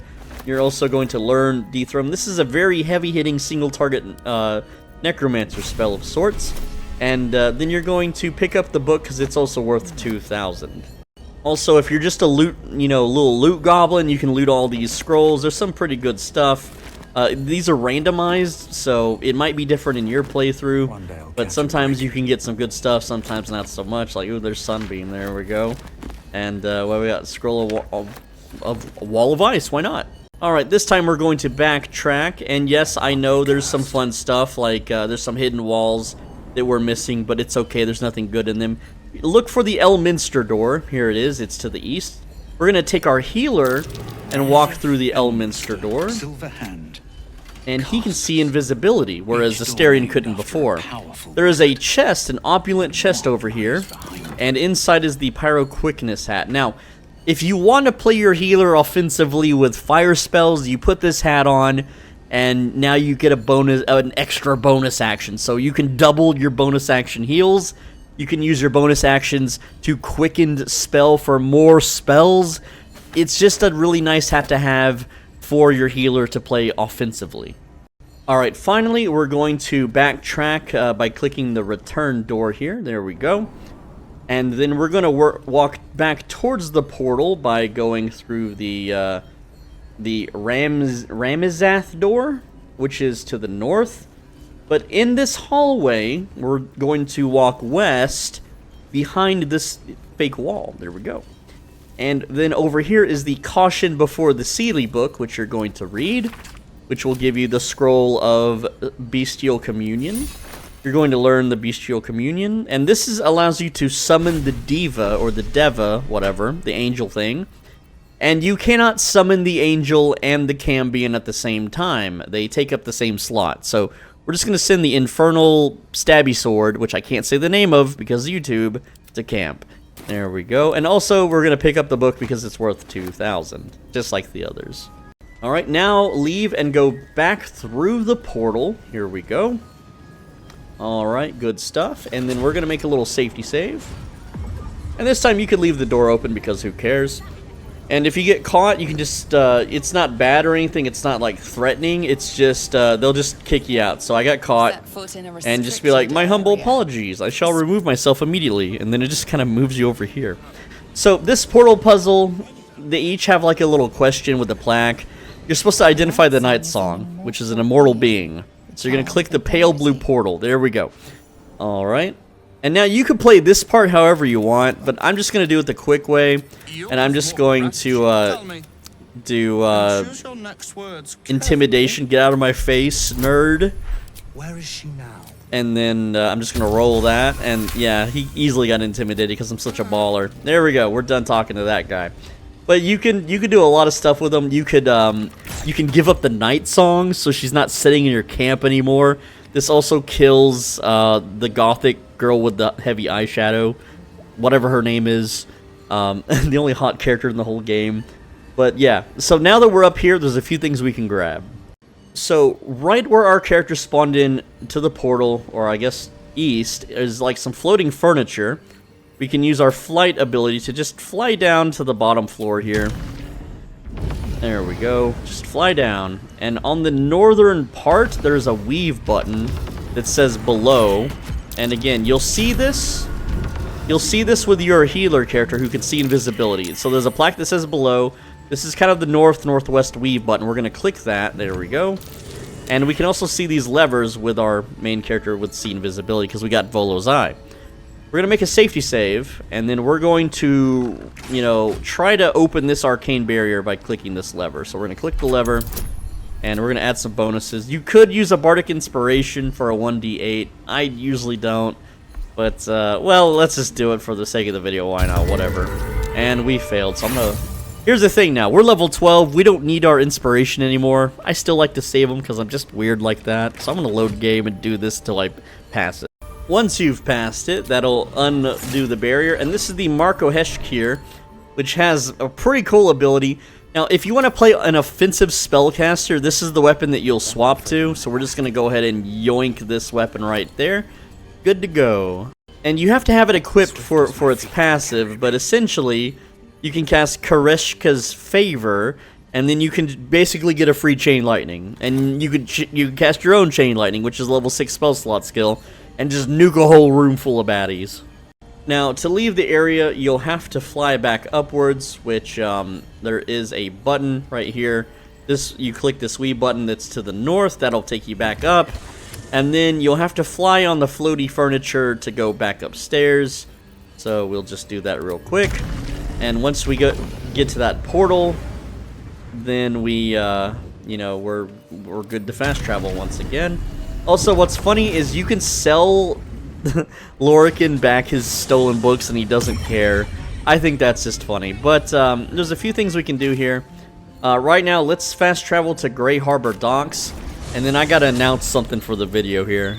So at this point, the video guide is technically done, and I want to talk about what that means and why. So this completes mostly gearing your characters. Your characters are pretty much best in slot.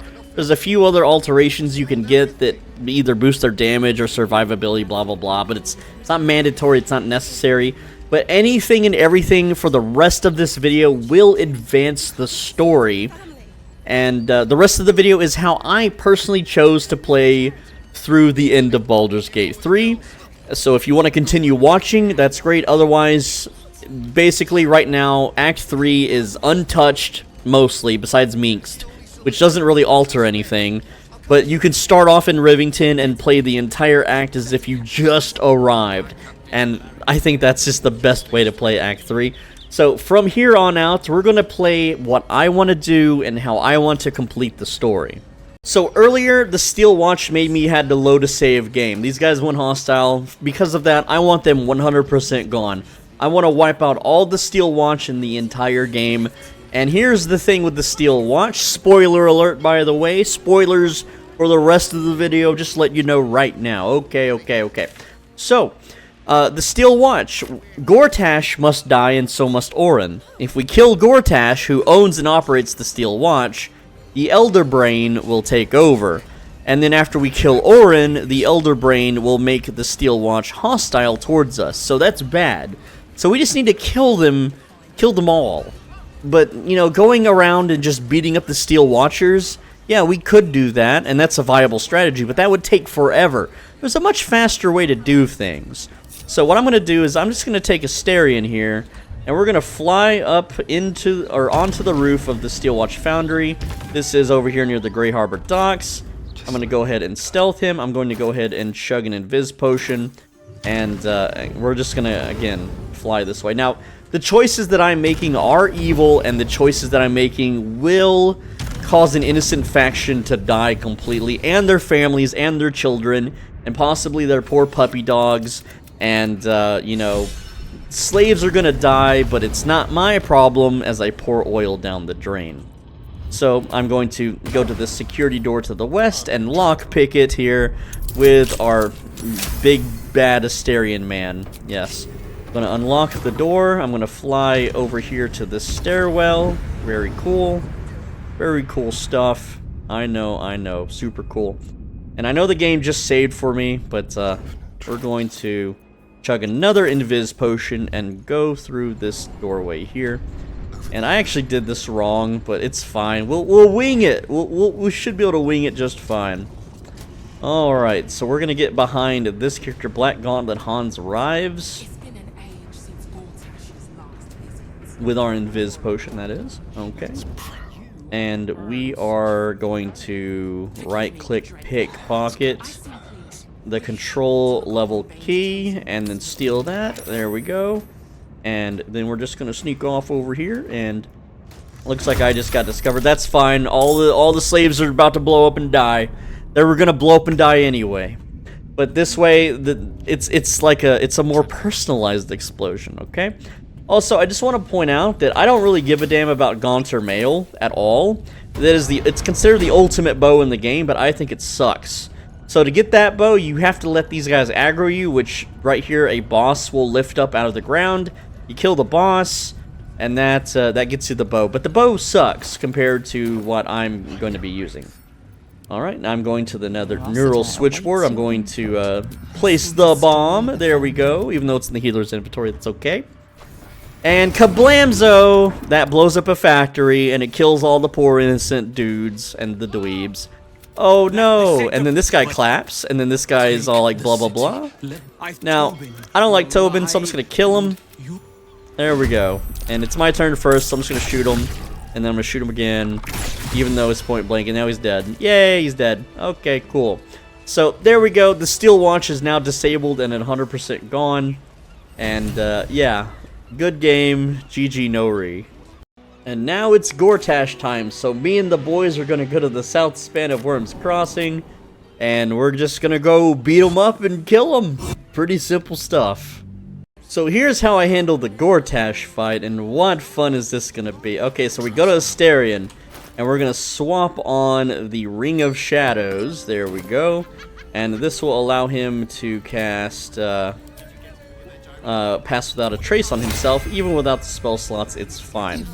And what is this? What does Pass Without a Trace do? Well, here's what it does. It gives you a +10 bonus to stealth checks. Very powerful stuff, indeed.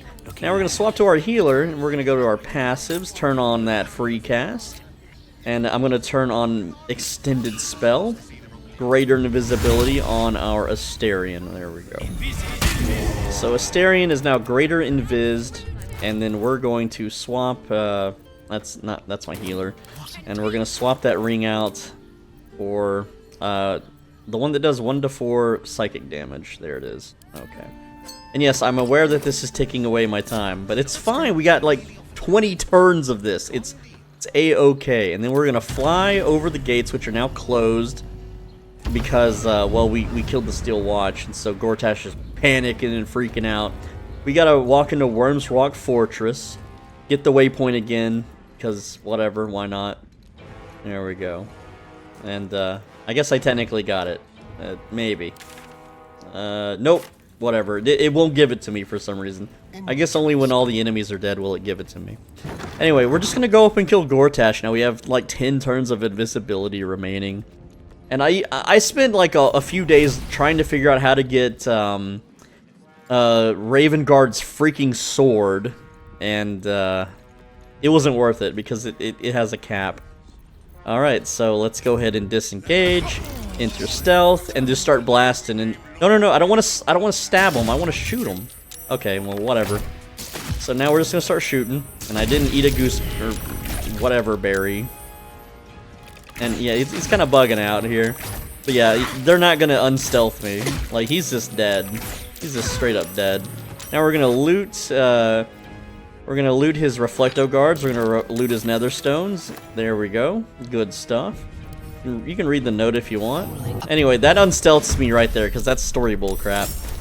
In which case, I'll just chug an Invis Potion now. See you later, goobers. And then just gonna run over this way. There we go. And then I will use hide action, and they're not gonna unstealth me. They're just not. Like, I'm impossible to unstealth. So after they fail to unstealth Astarion, I leave combat. It's over. So now I can just walk out of the fortress, except I don't want to walk out of the fortress entirely. Well, not yet. Well, maybe. I really want to get this fast travel waypoint, to be real. And I'm not sure why it's not giving it. Am I not close enough? Is it because I'm in stealth? I'm just gonna click on it and see what happens. Okay, I mean, it kind of gave it to me there, right? And then I'm gonna go down into the passageway because we're not done with Wyrms Rock Fortress. There's something else that I want to get. And here we are in the Wyrms Rock prison. Now the guards are on high alert because Gortash is dead. But we can lockpick this door, no problem. It will unstealth me, but that's fine. These guards are an absolute pushover. And there they are. They're I'm hiding in plain sight. That's so funny. But remember, we're a literal vampire ascendant. Also, yeah, okay, so that put me in combat. Whatever, it doesn't matter. We'll just take them out real quick with an arrow of many targets. Yeehaw! Alright, look at all that suffrage. And, you know, I got a bunch of these arrows, so... There we go. I think they're all just dead. We can just regular arrow this last guard. There we go, they're all dead. Woo! Alright, and now we're going to plant Astarion right over here on the southwest side with these dragon head torches, and we're going to swap party members now. There we go. Wow, it's gotta load. By the way, since we did Gortash, I updated the top of the screen. It's Balduran helmet time. And here's how we're gonna do that. We're gonna go into turn-based mode with everybody. And we're all gonna chug into Viz potions together. Everyone's drinking potions today. It's a nice sunny day. Let's turn invisible. Yep, there we go. And now we're all gonna I can't fast travel in turn-based mode. That's fine. That's okay. We're gonna go to Wyrms Rock though, as invisible people tend to do. And we're gonna go down into the passageway. This way, we just don't enter combat. Though we could kick all their asses super easy. We're way overpowered for this. So we're going to the west here, to this little wall. There's a couple dragon head torches. We're going to use our healer character, who has a cantrip, Shocking Grasp. Remember this one from earlier? Yeah. Well, we're going to Shocking Grasp the dragon heads. Dragon head torches. I don't know why electricity is so like lacking in this world or whatever, but there we go. And can we reach this one? We should be able to. Alright, well we're gonna kill the barrel that's in the way, and then we should be able to get close enough to Shocking Grasp it. There we go. And Shocking Grasping both torches unlocks the door here. Yay! Secret passage time. Dun dun dun dun. Alright, going down into the depths here. We're going to go through this doorway. Next up, we're going to approach the statue and tell it we're worthy. We are worthy. I am worthy. Open the way. You better open the way immediately, brother man. Alright, and everyone's just gonna chill here. And, oh, Astarion is left behind, so I gotta have him play catch up. Our valiant healer hero is going to free cast, extended spell, in greater invisibility. Not yet, not right now. He doesn't need to do none of that. No, we're gonna go north. And there's a big old dragon door here on the north that needs to be unlocked with a bunch of trials. We're gonna take the doorway to the right of the dragon door, which is a chessboard. And, yep, I know. Now, we need to shut this door, actually. I need to shut this door behind me. That's important for later, okay? Just trust in the science here, okay? Now, I need to melee these crystals and break them. I don't want to do a ranged attack. I want to do a melee attack. There we go, game. Break a couple crystals. Get them out of the way. Alright. So here's what we're doing. We're now going to fail the chessboard on purpose by just moving the piece 3 times. Alright. No, we don't want to win the trials. We want to fail the one trial. I can't believe none of the videos out there have explained why you would want to do this, okay? So there we go. We failed the trial. We're going to run back to the doorway as fast as freaking possible. And we're going to crouch and stealth next to the door here. And now we're going to activate freecast by taking our boots off, putting them back on. Freecast, extended spell, greater invisibility. There we go. Now no one can see us in our splendor. And now we go back to the main room. There's a bunch of undead critters. But the dragon door is now open. Very nice of that dragon door to open without having to do any of the other stupid trials. I know, right? It's just that nice. And now we're going to talk to the statue. And he's going to, you know, gaze into our soul. And then we open the door. And we get on the floor. And we're not doing the dinosaur, okay? We're just going to step over Ansur. We're not even going to click on him. We don't need any of his crap. His sword sucks. We don't even have a sword user in the group. And we're going to go straight north here and pick up the Helm of Balduran. There we go. And now our cowboy hat becomes the Helm of Balduran, which is a +1 armor class.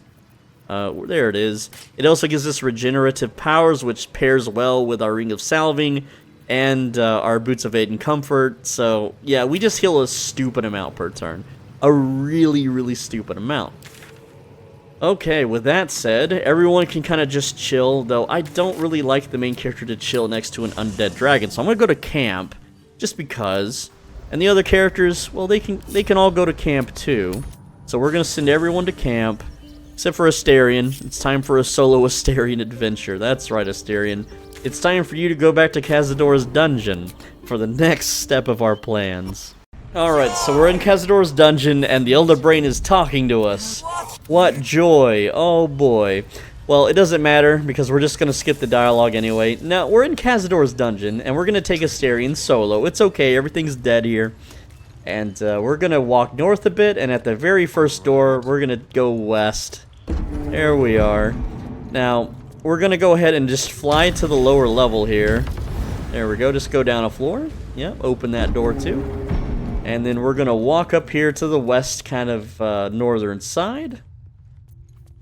Alright, and then we have a little lockpick door to do, so we're going to put on the gloves of thievery. There we go, and then lockpick the door, because it's a tough door to lockpick. Okay, it's a 30.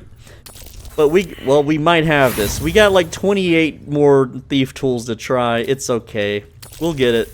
Okay, that's another fail. That's kind of low for an advantage roll. But hey, we're gonna get it. 3 in a row. It's never taken me 3 in a row. Come on. Oh, there we go. Nat 20. We did it. Anyway, and then we're gonna put our gloves back on, and we're gonna open the crypt gate, and we'll see which party member wants to give us a nice hug. So let's see. Last time I did this, it was Lae'zel, but let's see who it is this time. And we're gonna walk up the stairs and greet our party member. It's Lae'zel again! Yay, Lae'zel! Give me a hug! Mwah! Anyway, it's not really Lae'zel. It's Orin. Yep, she's trolling. The murder lord. Alright, see you later, Orin. I'll smooch you on your forehead later. Not really, I'm just gonna throw you off a cliff. Okay, now, with Astarion, we're going to use his newly ascended superpowers and turn into a misty cloud, just like in that one vampire game. And we're gonna fly through the gates here. Through the gates, because we're a misty cloud. Isn't that freaking cool? It's super cool. It really is. And then we're gonna not be a misty cloud anymore. And then we're gonna open the western door here. There we go. And we're gonna continue west and north up the stairs. Yes, indeed. And now we're gonna just continue north. Uh-oh, there's stuff in the floor. We don't care. There's a cranium rat. We don't care. We'll see more of those later. And now we have the Undercity Ruins waypoint. Isn't that cool? Alright, all the other party members that have been kind of chilling, you guys can come to the Undercity Ruins now. Why not? You know, everybody, you know, get into pairs. The healer decided he didn't want to go for some reason, so let's get him warped up and ready to go. Alright. And well, in it. And now we're going to proceed west into this passageway. Yay. Yay for adventure. Did I mention that I want a cool mummy ring? That's the whole point of why we're doing this. But you probably read the top of the screen. Now, we're going to not touch any of this treasure, and we're going to do a safety save because you could mess this up. And we're gonna go to this northern door here and pass a perception check, perhaps. There we go. What's that? Which, you know, Astarion is going to lockpick somehow. Just a solid stone door. I don't know how he does it, but he has his ways. Don't question his ways. We're going to go inside, and we're gonna read the funerary jar form and functions book. There we go. And now we're gonna fast travel to the Deepside Strand. Yummy. I don't know why I said yummy. And now that we're here, we're going to travel west and around the corner. And this is another perception check we could fail, but it's okay. We probably won't fail it. Alright, we succeeded. Go ahead and lockpick that bad boy. And there we go, just out in the open. There we go, another solid stone door just gets lockpicked. We're gonna swap to the healer. Have the healer walk into this random house. Go ahead and double doors north here. I'm gonna talk to Mystic Carrion, which is a stupid name, but whatever. I don't name the characters. Are you some kind of fortune teller, dude? You possess some. How did a medium end up in Baldurs Gate? Course you are Is there looking anything for a I can job. do for you? Ooh. You've got a deal, brother. You've got a friggin' deal. Now fast travel back to Heapside Strand. Yes. And then we're going to go east just a tiny bit. This little house down here near the docks where we killed all the fish peeps. Yep, we're going into this little house now. Yeah, fly on down there. Open the double doors, walk in, open the wardrobe, out pops a ghoul man. We're gonna talk to the ghoul man. This is my I came to spot. find you. Mystic Carrion has been keen that I bring you home. You don't have Why? We ran to That's hell. horrible. Alright, I'll help you. What can I do? Since Dallas What died. makes you think that? I'm not stupid. I already found his lair. The jar you saw, he hid it inside your body. And then he's gonna, you know, have a jar of Mystic Carrion's heart. We're gonna pick it up, walk outside, and then we're going to, you know, throw the jar near some innocent children. Okay, maybe not. We'll walk up to the innocent kids. Hey, kids, you want to look at my creepy jar? And they're like, yay, creepy jar. It's so fun. Are they halflings? They're gnomes. They're not children. They're adults. It's okay, you know. Anyway, and then we're gonna blow up the jar, and the jar's gonna explode, kill everybody. Oh, sad day. Whatever. You know, stuff happens. We're gonna talk to Thrumbo again. Hey, Thrumbo. I destroyed the jar. There you go. Isn't that cool? We're gonna hang out in his house so he can't leave. Make sure we block the doors with our people. But Astarion's got an assassination mission. And he's gonna teleport back to the Heapside Strand because that's faster. You'll notice that these characters are now red. Ooh, spooky. Right? Very spooky. Entire edition dedicated to one lord, dead or no, is a Okie dokes. Now we go inside here. Do a little safety save in case we screw things up, you know. Don't want to screw things up. Make sure that we're just outside their sight cone range. Pop that disengage. Pop that stealth. And, maybe take a few more steps inside the room here. Pop another fog cloud. And then we just... How's the target too far, bro? Alright, well, it looks like I didn't do the invis thing. But that's fine, because we can just shoot the hell out of him with our powers. So, I don't want defensive... No, I want the slashing, yes. We'll just kill him. And again, he's super squishy. There we go. Let's shoot 2 more arrows, and then well, what do we have here? We can run up and bite him with our super bite powers. That should kill him. Can't target undead, of course not. Yeah, why'd I think we could target undead? Well, I can always just speed potion. I got plenty of these. There we go, and then stab him. You know, get personal with it. There you go. He's dead. That's what he gets. And he doesn't really have any good loot. I don't really care for the loot. Now, he's got a bunch of little zombie brothers, so I'm going to run into the fog. And I don't need to kill any of these guys. You know, they're pretty innocent. And they have interesting, funny dialogue, but we'll just hide and in combat. I don't need to react. I don't even need to hurt them.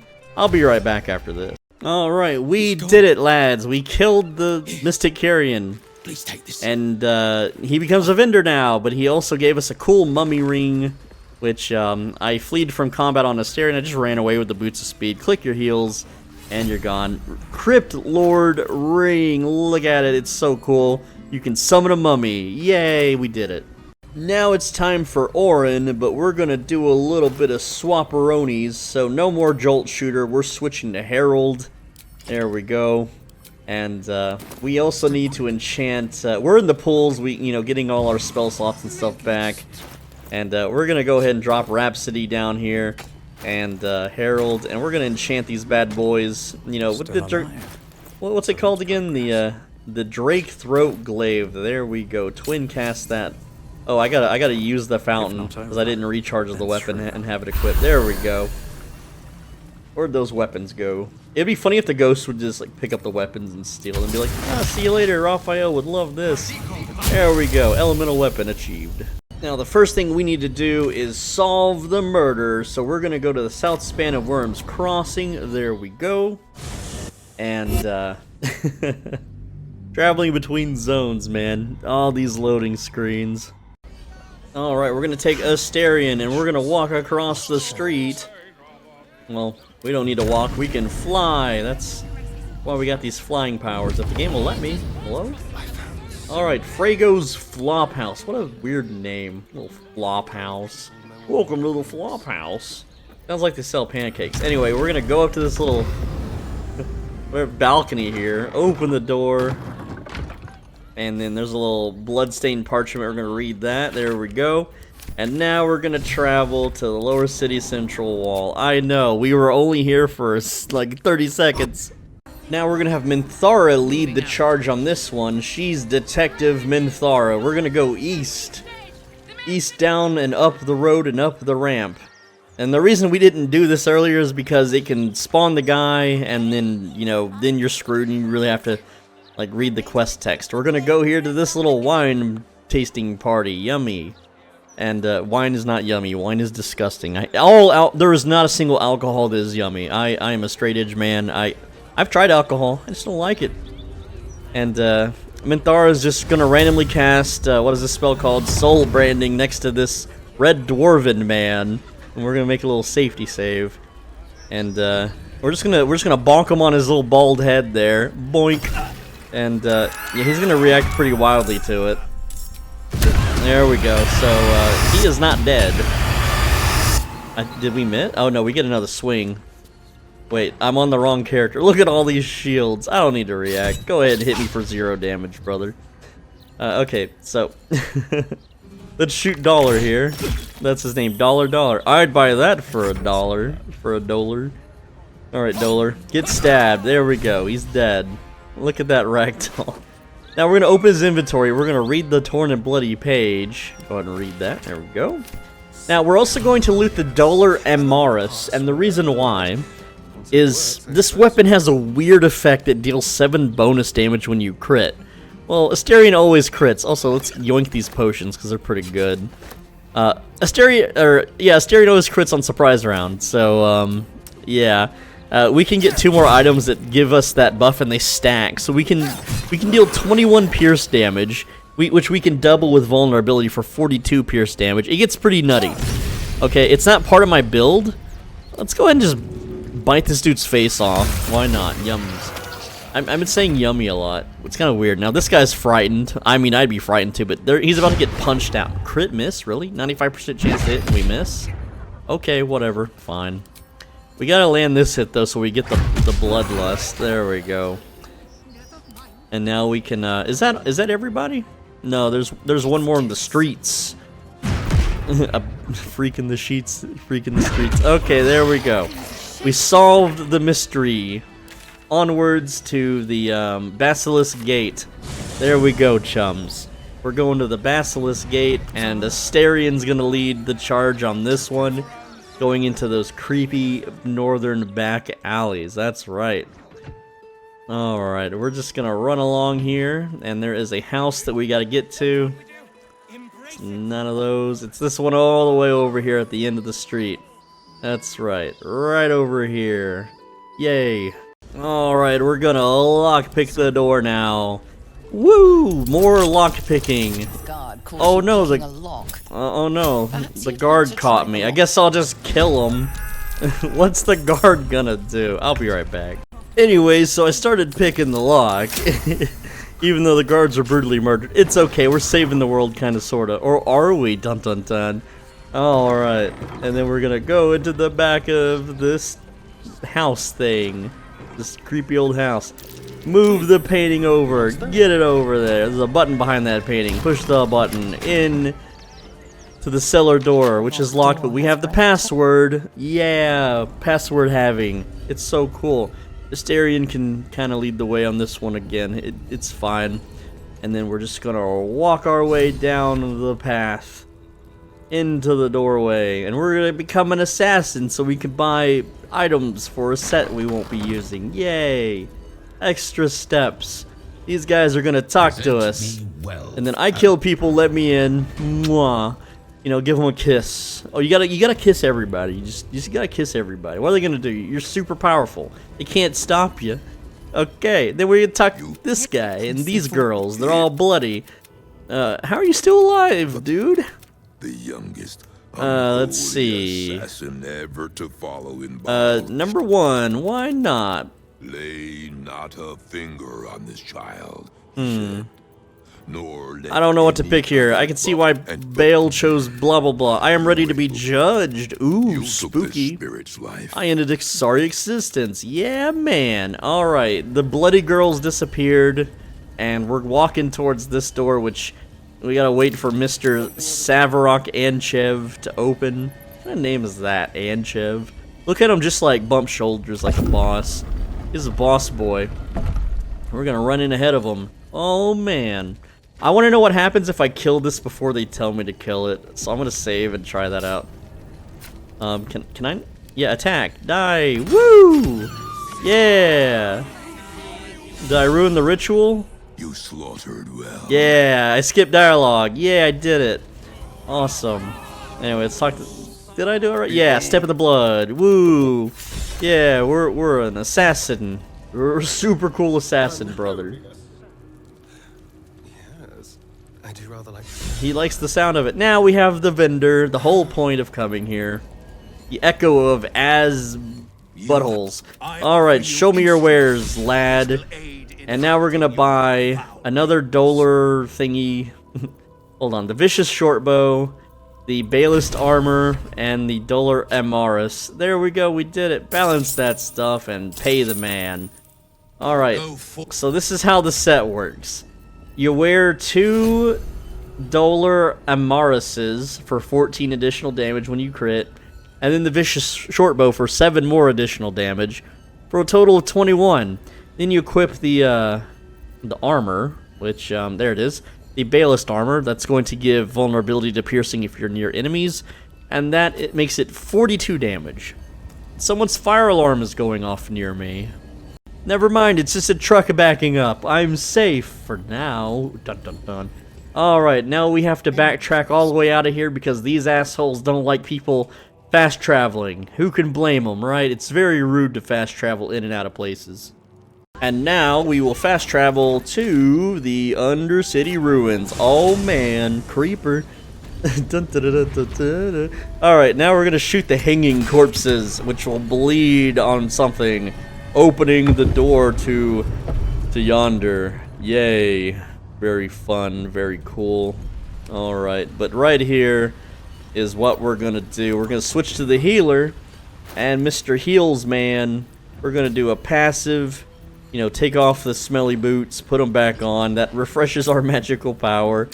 And we're going to extended spell greater invisibility ourselves, because why not?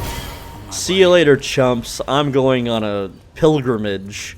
A pilgrimage that you're not invited to. Not yet. I'll invite you in a bit, okay? And we're just gonna fly. We're just gonna fly down the path. And perception failed. Oh well. There's a bunch of people hiding nearby to kill me, but they'll never see me. Well, that guy did.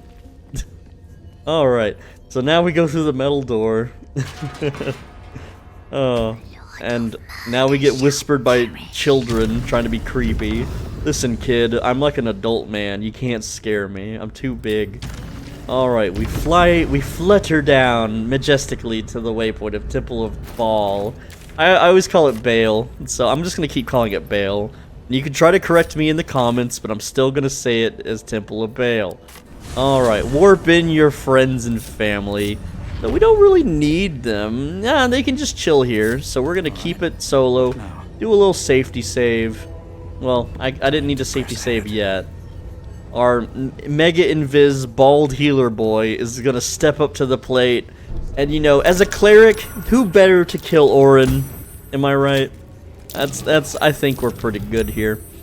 And we're going to do a few things before we begin our little adventure here. We're going to do some we're gonna, you know, sort the inventory, take the boots off, do the cast, go to my tier 5 spells, make some sorcery points, just a little bit, there we go. And then we're gonna put the boots back on, do the same thing here. Extended into invis, once again. Pretty sure I did this correct. Oh wait, I gotta open the door first, oops. Anyway, we're gonna push the amulet against the door, and that opens it. Yeah, it's weird.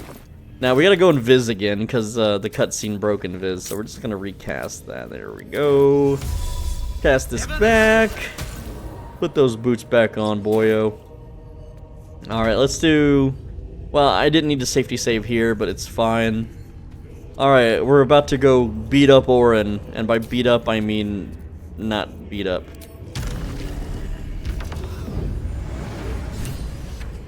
Almost sneezed into my microphone. Yay! Orin doesn't want me to kill her. She's making me sneeze in the real world. How dare she? Alright, so we're going to stand next to her in all of our glory. Invis, of course. And now we're going to do throw into the pit. See you later, Orin. Whee! Uh-oh, I failed. Time to try again. And see you later, Orin. Now, I just threw her off the cliff, so she didn't get the cutscene. And these guys are going to stab me. That's fine. Just hit them in the face with your shield. Knock them on their backs. You're pretty tanky and a healer, so they can't really kill you or do anything about it. Now, there's a few things to loot. You got to loot the altar key if you want to free Lae'zel, or just leave her here. You know, the cultists won't know what to do with her. She'll just get out and kill them all, right? So we're gonna loot the thingy here. That's gonna, you know, trigger the cutscenes, whatever. The altar key. Gonna go ahead and unlock that, so Lae'zel is now part of combat. But all we have to do is twin cast invis, and cast it on Lae'zel, which I don't have an action right now. So instead, I can just bonus action. You know, well, I can't throw either, so I'm just gonna chill. Alright, after invising both Lae'zel and myself, we're out. Outies, super easy. Just run her back through the gate there, and then she will eventually leave. We'll run her back to the waypoint here, and there we go. She's back in camp, safe and sound, after being stabbed brutally by the cultists. Alright, now from here, we've killed Orin, we got her nether stone, it's ready to kill the Elder Brain. We can go do that, we can go make a deal with Raphael. There's a whole bunch more you can still do, but for the point of no return, we're going to go northeast and just go straight for the brain. And we're going to lose all of our precious buffs by doing this, and it sucks, but you know, it's the only way to really end the game, so I'm just going to constantly fly to the northeast here, and let's see, yep, lots of traps. We're just stepping in all the traps. It's fine, don't worry about it. You know, it's just a flesh wound, I guess.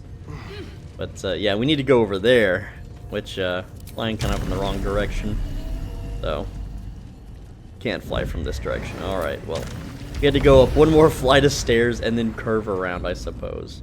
Oh well. Alright, everyone fly this way. I gotta show you the route. Alright, there we go. We got the little house with the red circle on it. And you just pass through that, go down here, and then we're at the murky, weird docks. The game is very unclear of where you need to go. It doesn't really point you in a direction. It just expects you to explore winding stairway paths to find out where to go. Alright, let's go. Flying is faster than walking. Of course it is. Alright, continuing north here. Game does like to save a lot, but it's fine. Alright, look at all the little meepers, all the little rats. Chilling. They're just being chilling on the docks. Oh no, the cranium rats. Oh. Like, this is just an XP dump thing right there. So, click the skiff, and the game's like, hey bro, are you sure you want to do this? You can't come back. You know this, right? You can't come back. And it's like, yeah, I'm fine. That's cool. I'm fine with that. Don't need to come back, right? Alright, let's get to the next zone here, and it's no longer Orin time, it's brain time. Brain time, that's right, that's what time it is, it's time for brain. No pinky allowed. Look at that floaty brain. Isn't it nice and delicious looking? Alright, so we're going to separate the healer from everyone else, of course, just like before.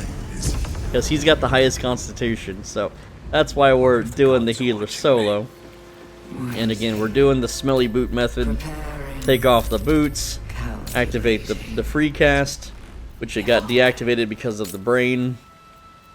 Extended spell, invis. There we go. Alright, and now we want the boots back on though, because walking barefoot's gross.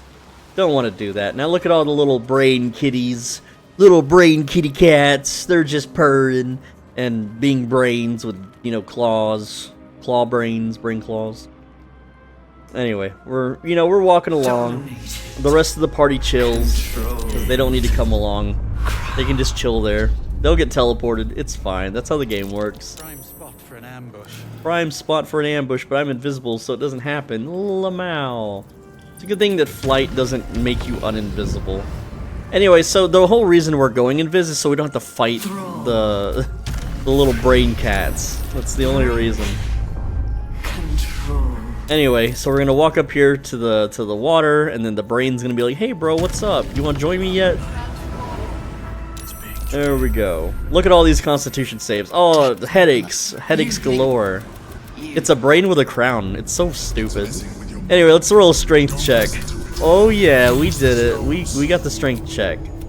And now let's roll a wisdom check. I should have did charisma. It's fine. You don't have to pass these. You're not expected to pass these. Oh no, we failed. Anyway, we'll continue. Alright, let's do a Constitution check. This one's a 30. Technically, this is the only character that could pass all of these if you rolled enough. Anyway, and then finally, we're gonna roll for 99, which you're not gonna do. You could roll a nat 20 though and beat the game now, but it's stupid. Alright, there you go. The brain blinked really hard and we got teleported out of there. Da-da-da-da. Hello, Emperor Man guy. Wow, he's so crazy. Reunite the party, and then we're gonna fly down here. Just like he is. It's follow the leader time. So at this point, there's a whole lot of stuff you can choose. Now, if we went to Raphael's house and got his hammer, we could free Orpheus, you know, and take the red pill. Or, you know, we can have the Emperor help us out, or we can just turn into a squid, which is what I'm gonna do. Let's see, I'm not giving the stones to him. If I wield the stones, then I can become full Illithid. Yeah! Yeah, it's super cool. You gotta talk to your party first. Make me a mind flayer. Oh boy, open your mind. Yeah! I look just like him now. Isn't that cool? So now that I'm a mind flayer, I don't need the Emperor anymore, so I'm gonna hit him in the face with a mace. Bam! That's right, see you later. Now he's gonna join the bad guys. Just by hitting him once, he just turns traitor immediately. Anyway, I'm a squid man, so I'm gonna leave and take the portal. There we go, and we're going to the final zone, and wouldn't you know it, we're gonna do the same freaking cheese. Also, I got a bunch of buffs because I'm a squid man. Alright, so this actual next fight, you can pass with a persuasion check, so I'm gonna do a little safety save and do that because it's just faster. I don't want to fight Kithrak boss, so we're just gonna walk up. And man, our character's kind of slow and derpy now because we're a squid man. Here comes the Githyanks. Oh no, persuasion time. Friends, shake his hand. We're president now. Be president of the Githyanki. Yeah. Let's see. Let's just do another persuasion check. Oh dang, I failed. Oops. Oops. Looks like I get to re-roll that. Isn't that cool? Oops, I failed again. I'll just re-roll it again. Alright, let's add these. Let's shake hands again. There you go. Friends is always good. I still failed it. Yikers, man. Well, we got more rolls. Alright. There we go. Nat 20. Easy. Easy, right? Just took 4 tries. We did it in the first try. Let's zoom that camera out, and we don't want anyone to see us in our squid form. So, again, we're just gonna fly on the rooftops because that's how we do things now. We're just a little floaty flying boy.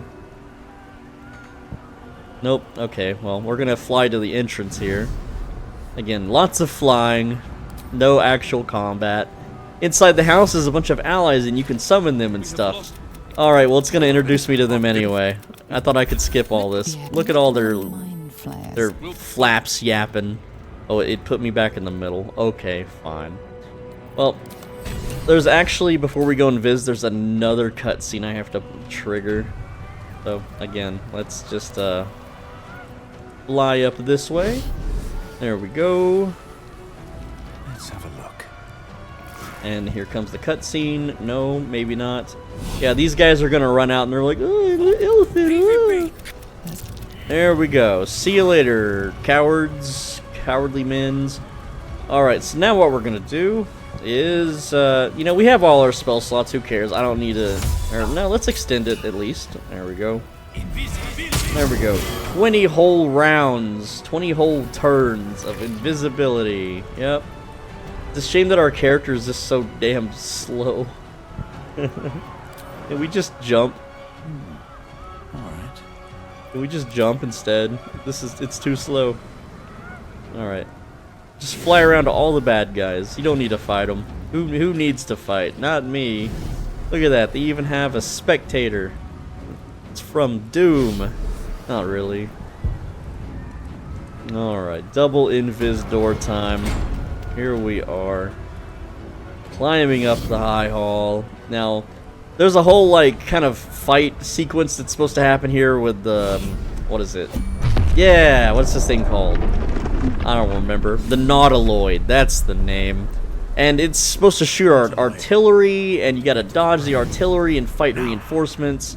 It's a real pain in the butt, but because we're invisible, it never happens. Because the enemies, they don't know we're here. How? Oh, I'm in turn-based mode. I didn't want to be in turn-based mode. That's why I couldn't fly. There we go. We're just skipping all of this crap. And then there's some actual, like, cultists at the top, which is so weird. You know, they just, you can't shake them. But now that we open this door, the Nautiloid technically dies or goes away. I forget. Something, I don't know. I skipped the cutscene. I think it dies. Dragons eat it. That's the story. And then we reach the brain stem. Alright, which we click on, and then we're ready to fight the nether brain. Yay! Alright. If we must. And then cutscenes happen, and then this is the big, epic, crazy fight. So all we have to do is get our healer character, which is the Illithid now. All we have to do is move him up here to the crown and channel a spell for one turn, and then we can kill a brain. That's all the fight is. You don't have to fight the dragon, you don't have to fight all these other characters, there's really no reason to do it. You can if you want, there's some achievements, whatever. And once you've channeled the portal for a turn or two, then you can go inside of it, and then there's the unbreakable will of the nether brain, and then you just beat it up. I'm just going to tentacle whip it. Look at that, we'll get a free crit, 44 psychic damage, and then it's going to retaliate. That ends my turn. Now, of course, we have some actual heavy hitters here, like Shadowheart, or our monk. It's gonna literally fly up and punch the brain to death. If it was, Astarion's turn, you could just shoot the brain 12 times and kill it. So here we go. Punching a brain to death. Bang, bang. Look at that. It's basically over. So there we go. That's the brain. That's the game. It explodes. Now, you get a little choice here. Do you want to be a good guy or a bad guy? Command the brain to destroy the tadpoles, the good ending, and dominate the brain, become the absolute, conquer the world. Well, that sounds pretty good to me. But, number one here is a much longer cutscene with happy fun times and reunions, blah, blah, blah. Anyway, I'm not going to show you endings. I don't really care. That's the video. That's Baldurs Gate 3. That's Act 3. Let me know what you think in the comments. Thank you so much. Leave a like, leave a comment, let me know what you want to see next on any game, doesn't have to be this game, and on the right side of your screen is a video you should absolutely click. What are you doing? What are you doing? Stop! No, click the video, damn it. Shut your mouth. Anyway, click the video or else it's going to get really cold one day and minorly inconvenience you.